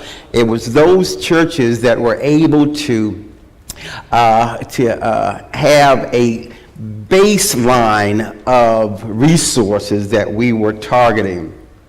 And we were doing a great job, but it appeared that we were missing a prerequisite to the behavioral work. And I remember thinking, God will give you a thirst for something when God is leading you in a certain direction. And I shared with several colleagues, I said, we're missing something. Sue Nelson Kibbe had given me the book Leadership and Self-Deception back in 2013. It made its way to my shelf. Anybody have books that just make their way to your shelf? So there it was, and it was there, and I'm praying, and the book's right there, and I'm praying. About 6 months later, a colleague, Kathy Johns, said, and I was sharing my passion to figure this thing out, and my prayers for this prerequisite, and she said, have you read The Anatomy of Peace? Well, I read The Anatomy of Peace, and I tell you, it just was the aha for me, this framework of helping to get behind the behavioral piece of our work. And so it happened, I was a superintendent at the time and had a territory of over 100 churches, so spent a lot of time in my car, and also was an avid runner. So I listened to The Anatomy of Peace and Leadership and Self-Deception over a dozen times each. And then I told the bishop, I said, Bishop, we've got another tool. And I said, well, this is what we need to do. And I told him the plan. And the plan included a 2-day workshop that was well over $800 and 3 more days of training, well over $3,000, and going to this other place. And I said, Bishop, what do you think? And he smiled at me and said, I'll get back to you. Yeah. Well, as time would have had it, I waited for that perfect moment. Timing is everything. And so the moment came where I said, Bishop, I know what can help. And the rest is history. We were trained in the work. Now I want to fast forward to fall of 2015. 2014, we were in cabinet, and we had one of our churches that we had signed a new pastor. It was one of our flagship churches. It was worshiping about 700 in worship attendance. By December, the new pastor had brought the church to 800. By the end of January, it had dropped back to 700. And we had started getting those calls about things were not what they seemed on the surface, that internally there was turmoil, conflict brewing. So we sent out some consultants to help them try to work through it. At the end of the appointed season, we're now in April, and end of April, and we didn't have anyone to send into this church. And so we bought some time, and we did what's called a national search. The leadership pool sometimes is wanting. This was a great appointment, but it required certain tools to go in and bring the church back together. To give you a framework of the theological posture of the church, it was about 40% centrist, 30% progressive, and 30% traditional. And that had morphed over the years, because initially it was 80% traditional. But the pastor that came grew it to a wider understanding of diversity. And when we got to June, it was at a worshiping church of about 600. And we knew we were in a pickle. By September, the worship attendance had dropped to, end of August, 395. And this had been a strong church. The mindset of the church had brought out the worst in everybody. And so at the cabinet table, our dean of the cabinet at the time, I said, "Bishop, put me in." And he didn't have too many other options at the time. So it was a time to see if this framework could bring about reconciliation and get back to the main thing. And remind me, Rondelay, Friday evening, to get back to that story. Amen. This morning, we're going to take a look at the two mindsets that make a difference in all that we do. You know, there are three books, and it doesn't matter which order you read them in. I read The Anatomy of Peace first, and went back and read Leadership and Self-Deception. They go together in this sequel of conversation and storytelling. And yet, Leadership and Self-Deception is the first book. It won't do any harm if you read them out of sequence, but I want to lift those up as well as the outward mindset that frames the thinking here. So we ask the question, why does mindset matter? And we want to use an example of results. So let's suppose that circle on the screen represents certain results that we are after in the church, in a committee, in an annual conference, in a denomination. Well, the results are produced by our collective behavior as an organization. And many of our efforts are poured into the behavior. And what I've found is that behavior alone will give you short-term, at best, results if we don't go beneath the behavior itself. Beneath the behavior, there is the mindset. The mindset drives the behavior that produces the results. The mindset is both individual and collective of the entity that we are talking about. I remember going through the training, and they had a nonprofit branch, but the main group that was there was for profit, and these large corporations was using this.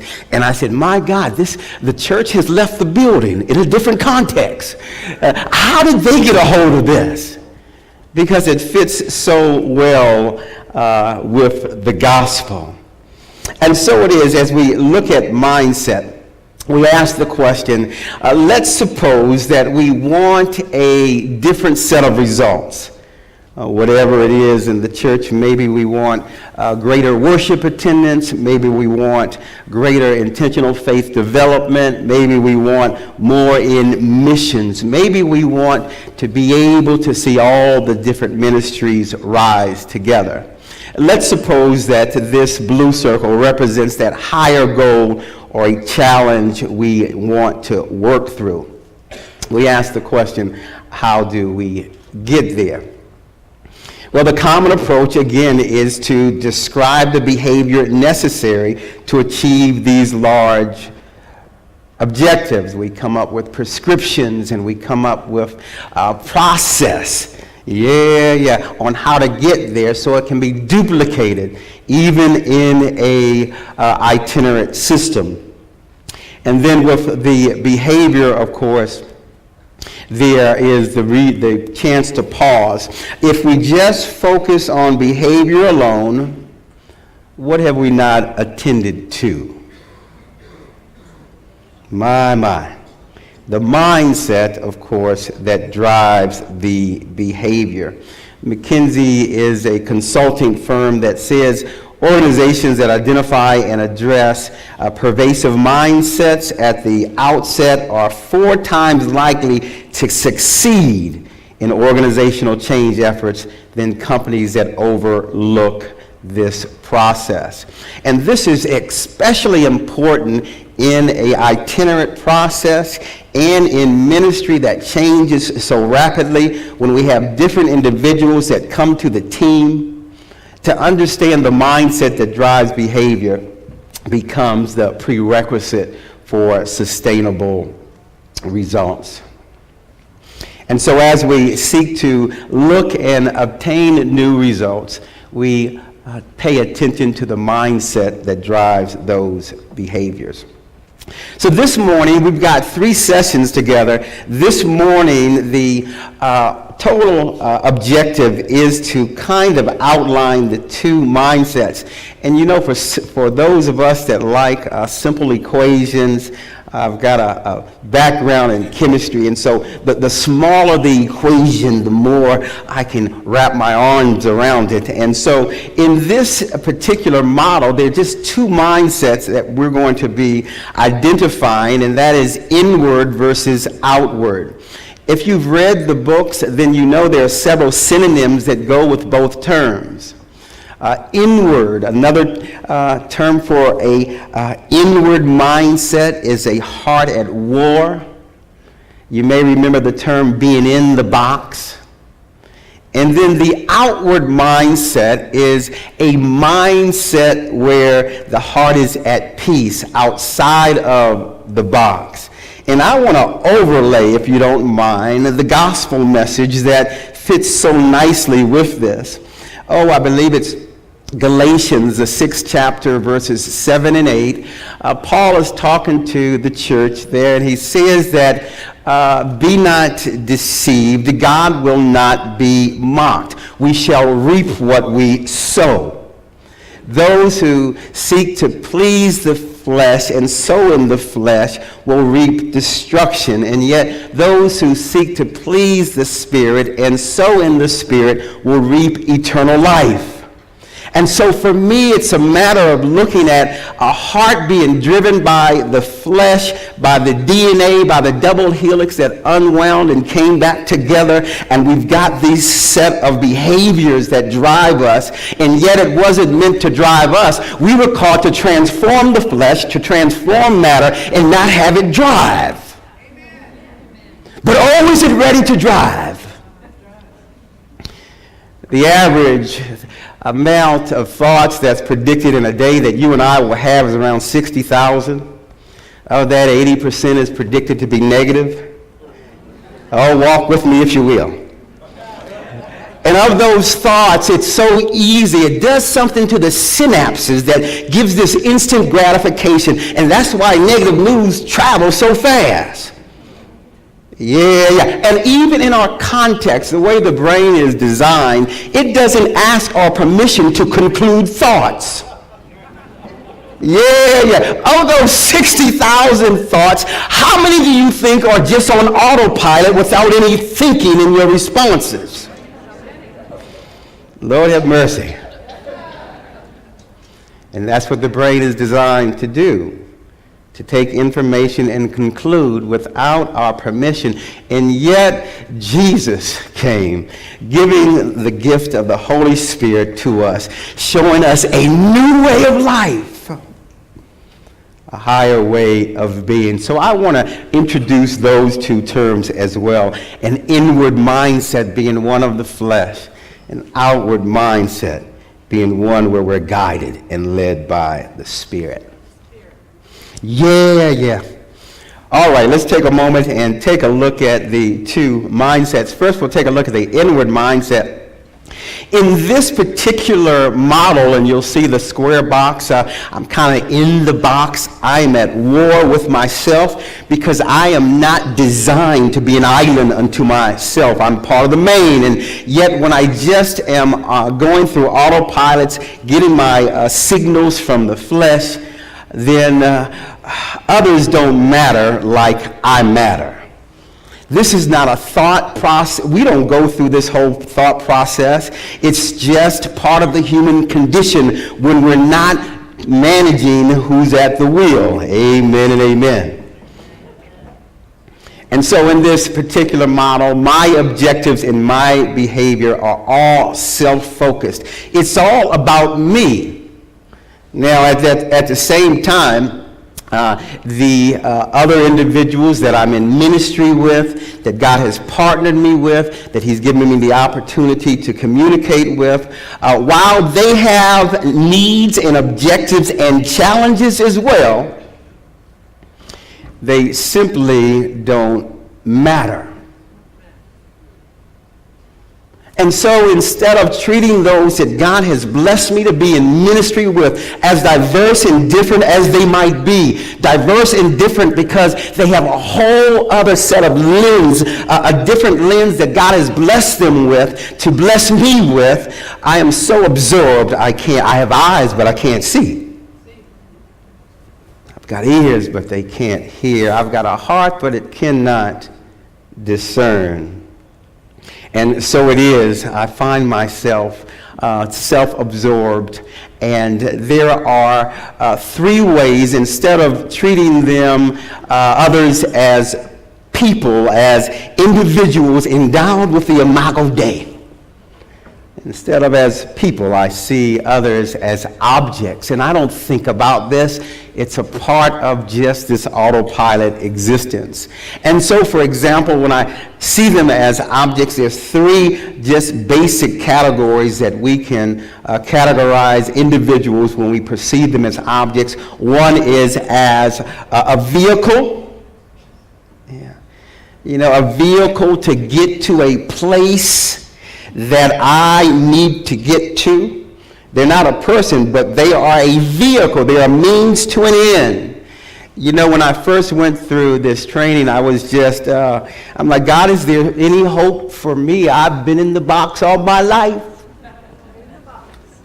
And I even thought about my relationship with my wife, because this affects every relationship that you have. And I thought about those times where I'm like, sweetie, your hair sure looks nice.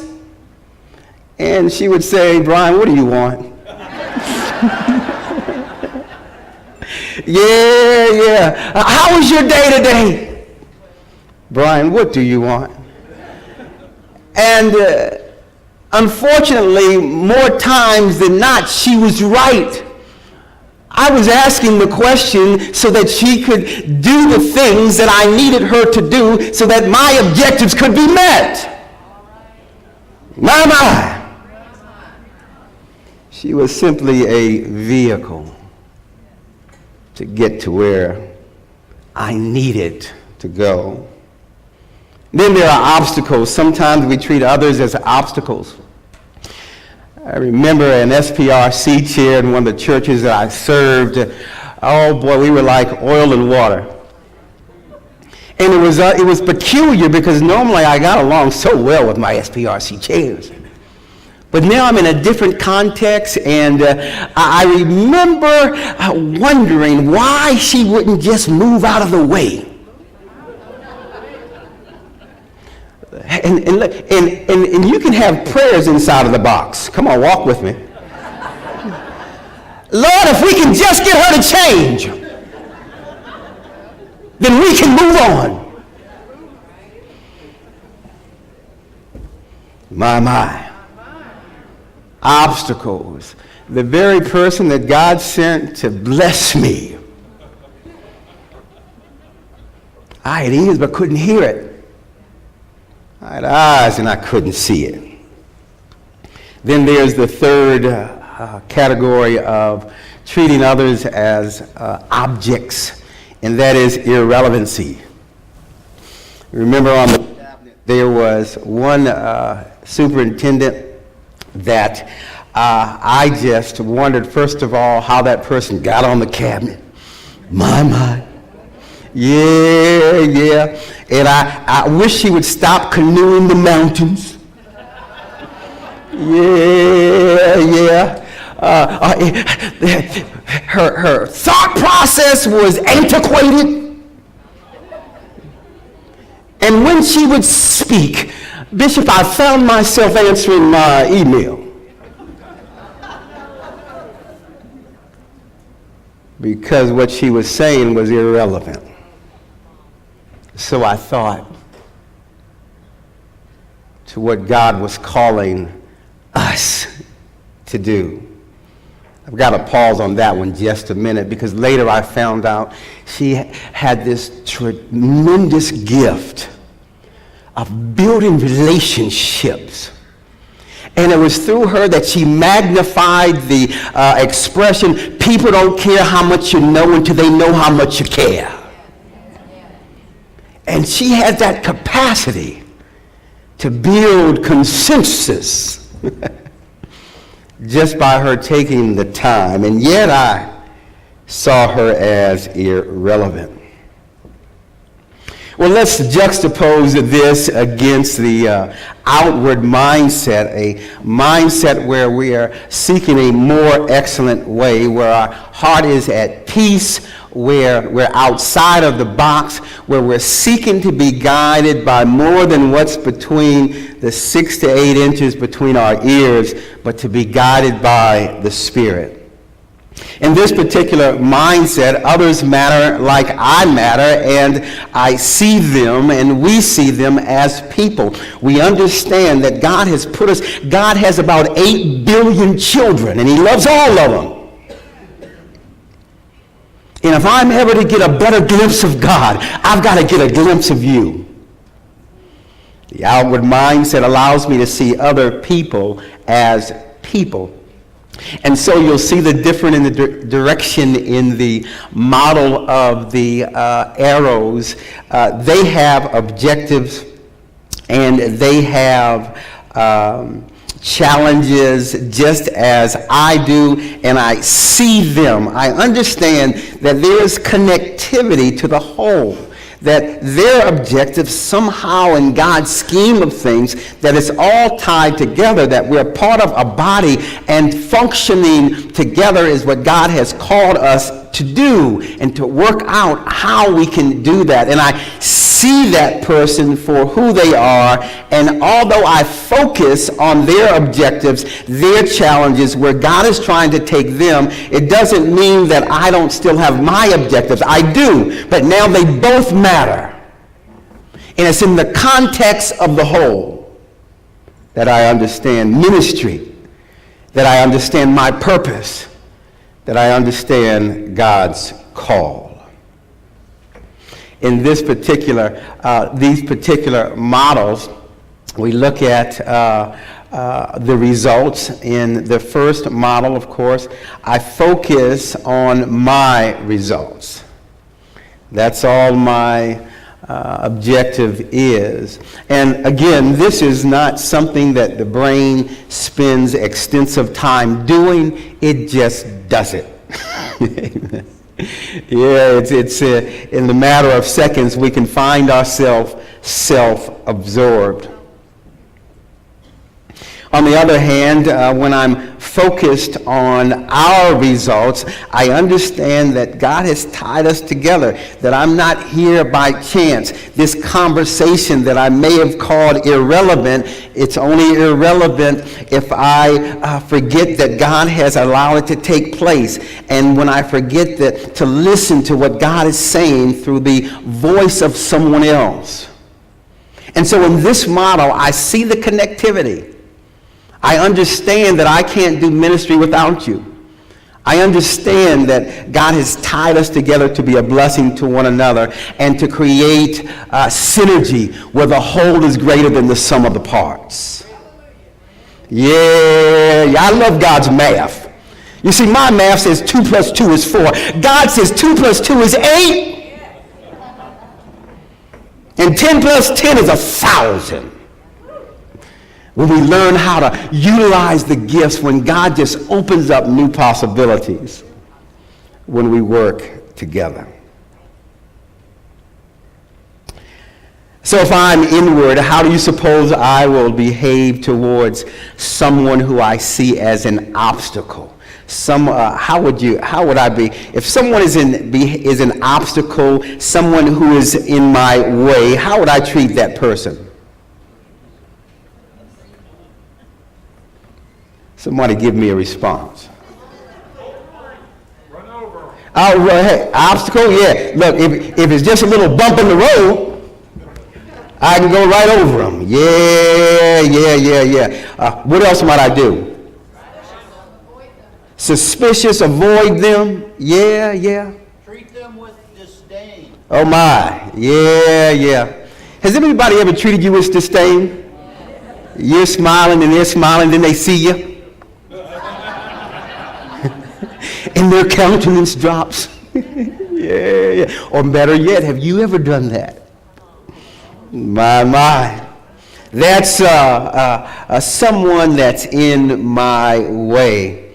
How about a vehicle, someone that can be useful to me? How might I treat them? Come on, let's go for a ride. Manipulate? Have you ever felt manipulated? My. Yeah. So, that's a phenomenal tie you have on. And you're just waiting for the question. Yeah. Irrelevant. How would we treat those that are irrelevant when we're inside the box? Who are we talking about? What did they say? Yeah. Email time. My. Amen. Well, that's where we're going to pause this morning, talking simply about tomorrow we'll lift up what an inward mindset invites in others. We're going to be transitioning here shortly into our table talks, and there has been great work that has been prepared for us to unwrap what it looks like to have these two postures and to also understand how this is a part of the human condition before we move on to the next phase. Thank you, Bishop. Bless you. Thank you.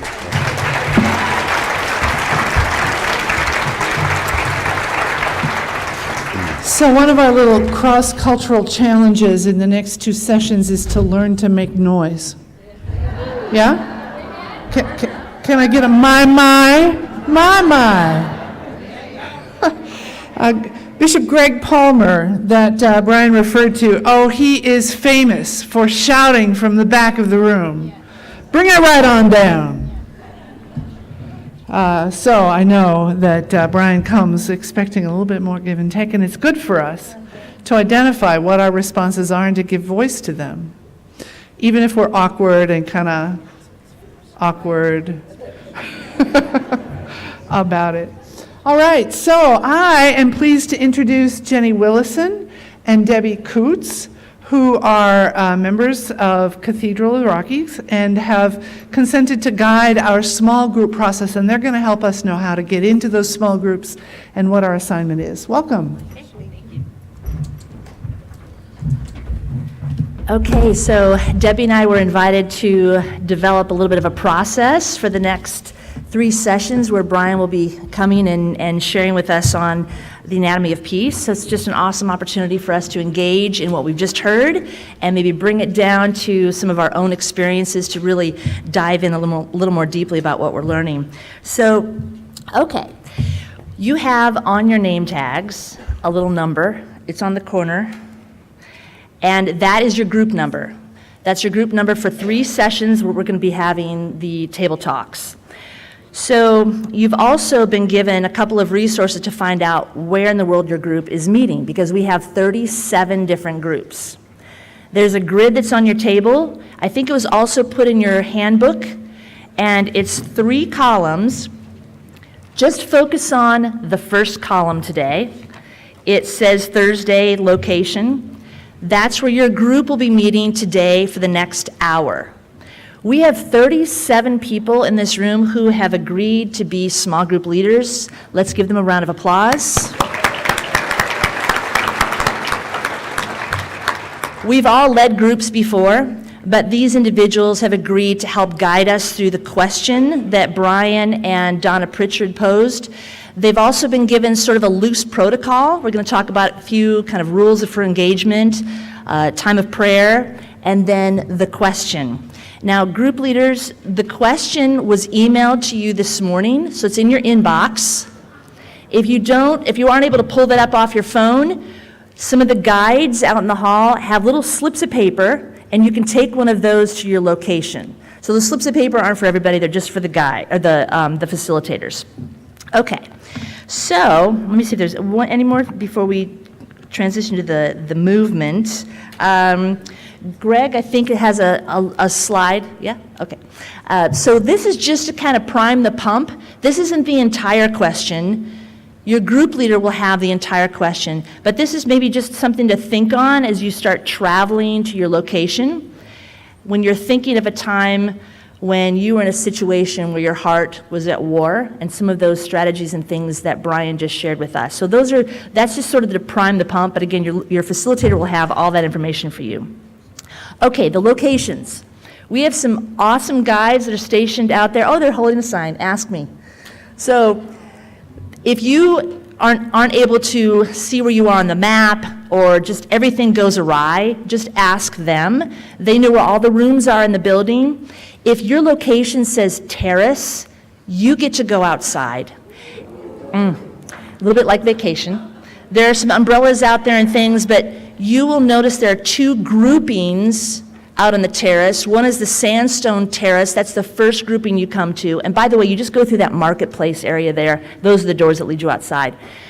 And then there's another one that's almost by the green belts, and there's like 6 or 7 groups out there. Anyway, they're all noted by numbers. You should be able to find your group. And in a moment, we're going to let the facilitators leave first so they can just kind of hunker down and claim their space. Last thing.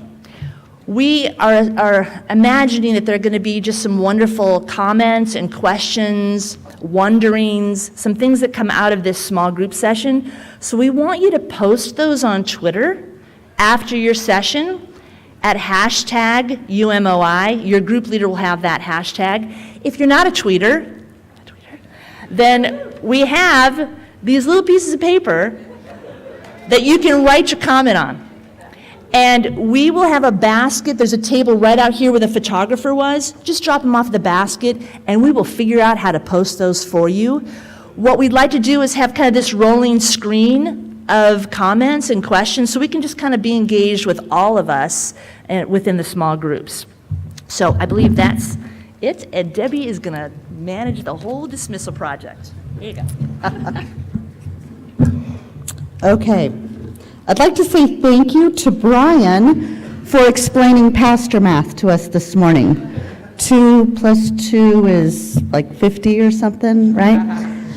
Because that's how this feels, okay? We have 37 groups, we have 400 of you, and in putting this together, it feels like about 10,000. But we can do this, and we can do it well. Please, like Jenny said, make sure you stay on Thursday's location, because about half of you are going to get the opportunity to move your small group in other sessions, okay? And so that's going to be really fun, and you're going to love that a lot, and it's going to be great. But for right now, just Thursday, okay? So the other thing I need to let you know, if I can remember, if you are a facilitator in one of the outside groups, if you would bring your music stand with your group number back inside with you when you're done with this session and just bring it into this room, that would be really helpful for Jenny and I. And then we will reset the small group areas for future sessions, okay? So again, you're looking for a music stand that has these great big red letters on it, numbers. Those are numbers, not letters, okay. And outside every door, there are also numbers, clusters of numbers, white paper, black numbers. Makes it really simple to find where you're going, okay? So right now we're going to dismiss the facilitators. So if you're a facilitator, thank you so much. You get to go first. Yay! Wait. We have a couple of announcements. Can we make those before we actually go? We'll Yeah. do that, and then you'll dismiss them. Laura? So these are our announcements, as this is the last time that we are together in plenary for today. So a few announcements about our work together, mainly today and a little bit tomorrow. This one is for laity. As you are recalling the workshops, the laity workshops for this afternoon that you signed up for, you need to know that the workshop that had to do with mental health has to be canceled. The leader was not able to be with us. There are a variety of other amazing workshops to choose from. Those choices will be reiterated this afternoon at the laity session. There's also a big board outside the doors here with all of those workshop options for you. Now, for the clergy end of things, the clergy session will be at Boise First United Methodist Church. Same time laity session starts. 1:30 is our start time. Clergy can either walk the 2 miles or carpool, which we are very much encouraging. If you have a car with you here in Boise, before just driving over there, look around for somebody who might be wanting a ride. If you need a ride, look for somebody who is jingling car keys in their pocket. There are also some other options like an Uber or Lyft, and there are folks that could assist you with that at the hotel's desk. But let's be creative and work together to get all the clergy over to Boise First this afternoon.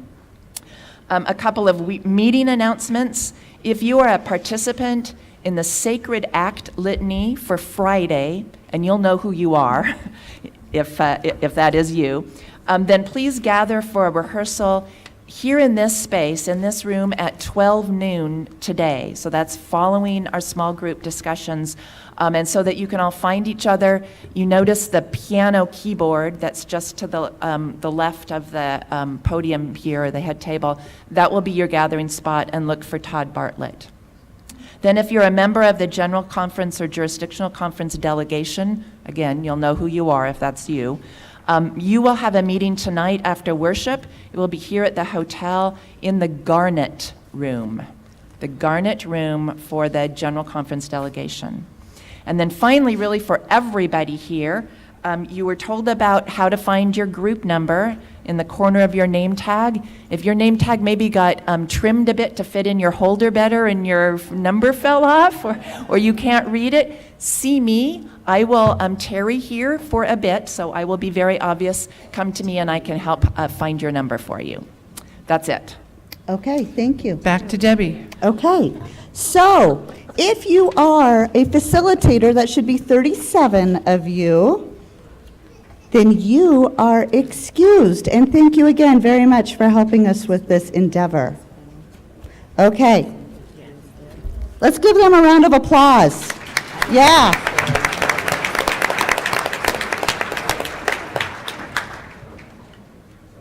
Once they leave, the next group that I'm going to excuse is 24 through 30. You guys are in the terrace locations, the furthest out. So if your small group is 24, 25, 26, 27, 28, 29, or 30, you are excused. Your fastest direction is out these 3 sets of doors, right here. If you get lost, look for a person with a help me sign, or ask me. Okay, so out of 3 bishops, you're the first one that's ever written down timings. Okay, groups 31 through 33, get ready, because you're going to go next in just a minute. Your location is going to be the Sandstone Terrace when we excuse you. And again, you'll want to exit these doors, and you're just going to be right outside those doors. And it's beautiful outside, so enjoy that.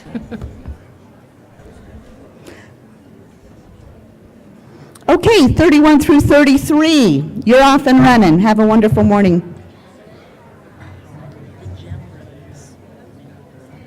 Yeah, I've got them all.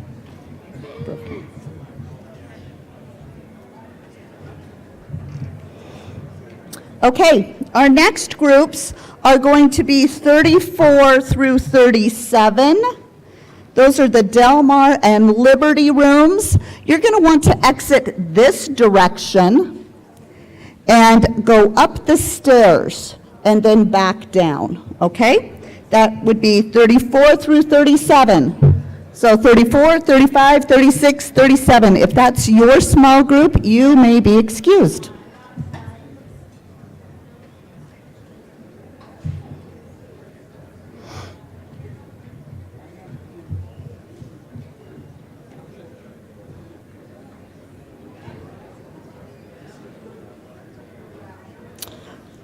Our next set of small groups is going to be groups 1 through 7. You guys are going to be in the Emerald, Garnet, Opal, and Topaz rooms, which all sit right next to each other. They're the gem rooms. So when you leave, you're going to exit these doors, go down past the lobby and the elevator, and you will see the signs, and there are people out there to guide you, and those 4 rooms are all right next to each other. And again, there's numbers on the exterior of the doors to help guide you. So groups 1 through 7, you may be excused.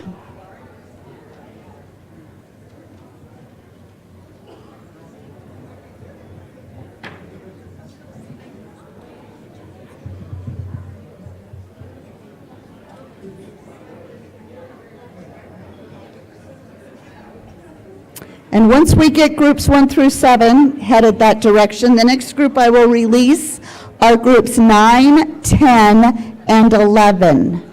Those 3 groups are going to meet in the hotel lobby. That's not the lobby right here. You're going to exit these doors, take a right, go down past the dining area into the main hotel lobby area. So you can go ahead and be excused groups 9, 10, and 11. Have a wonderful time.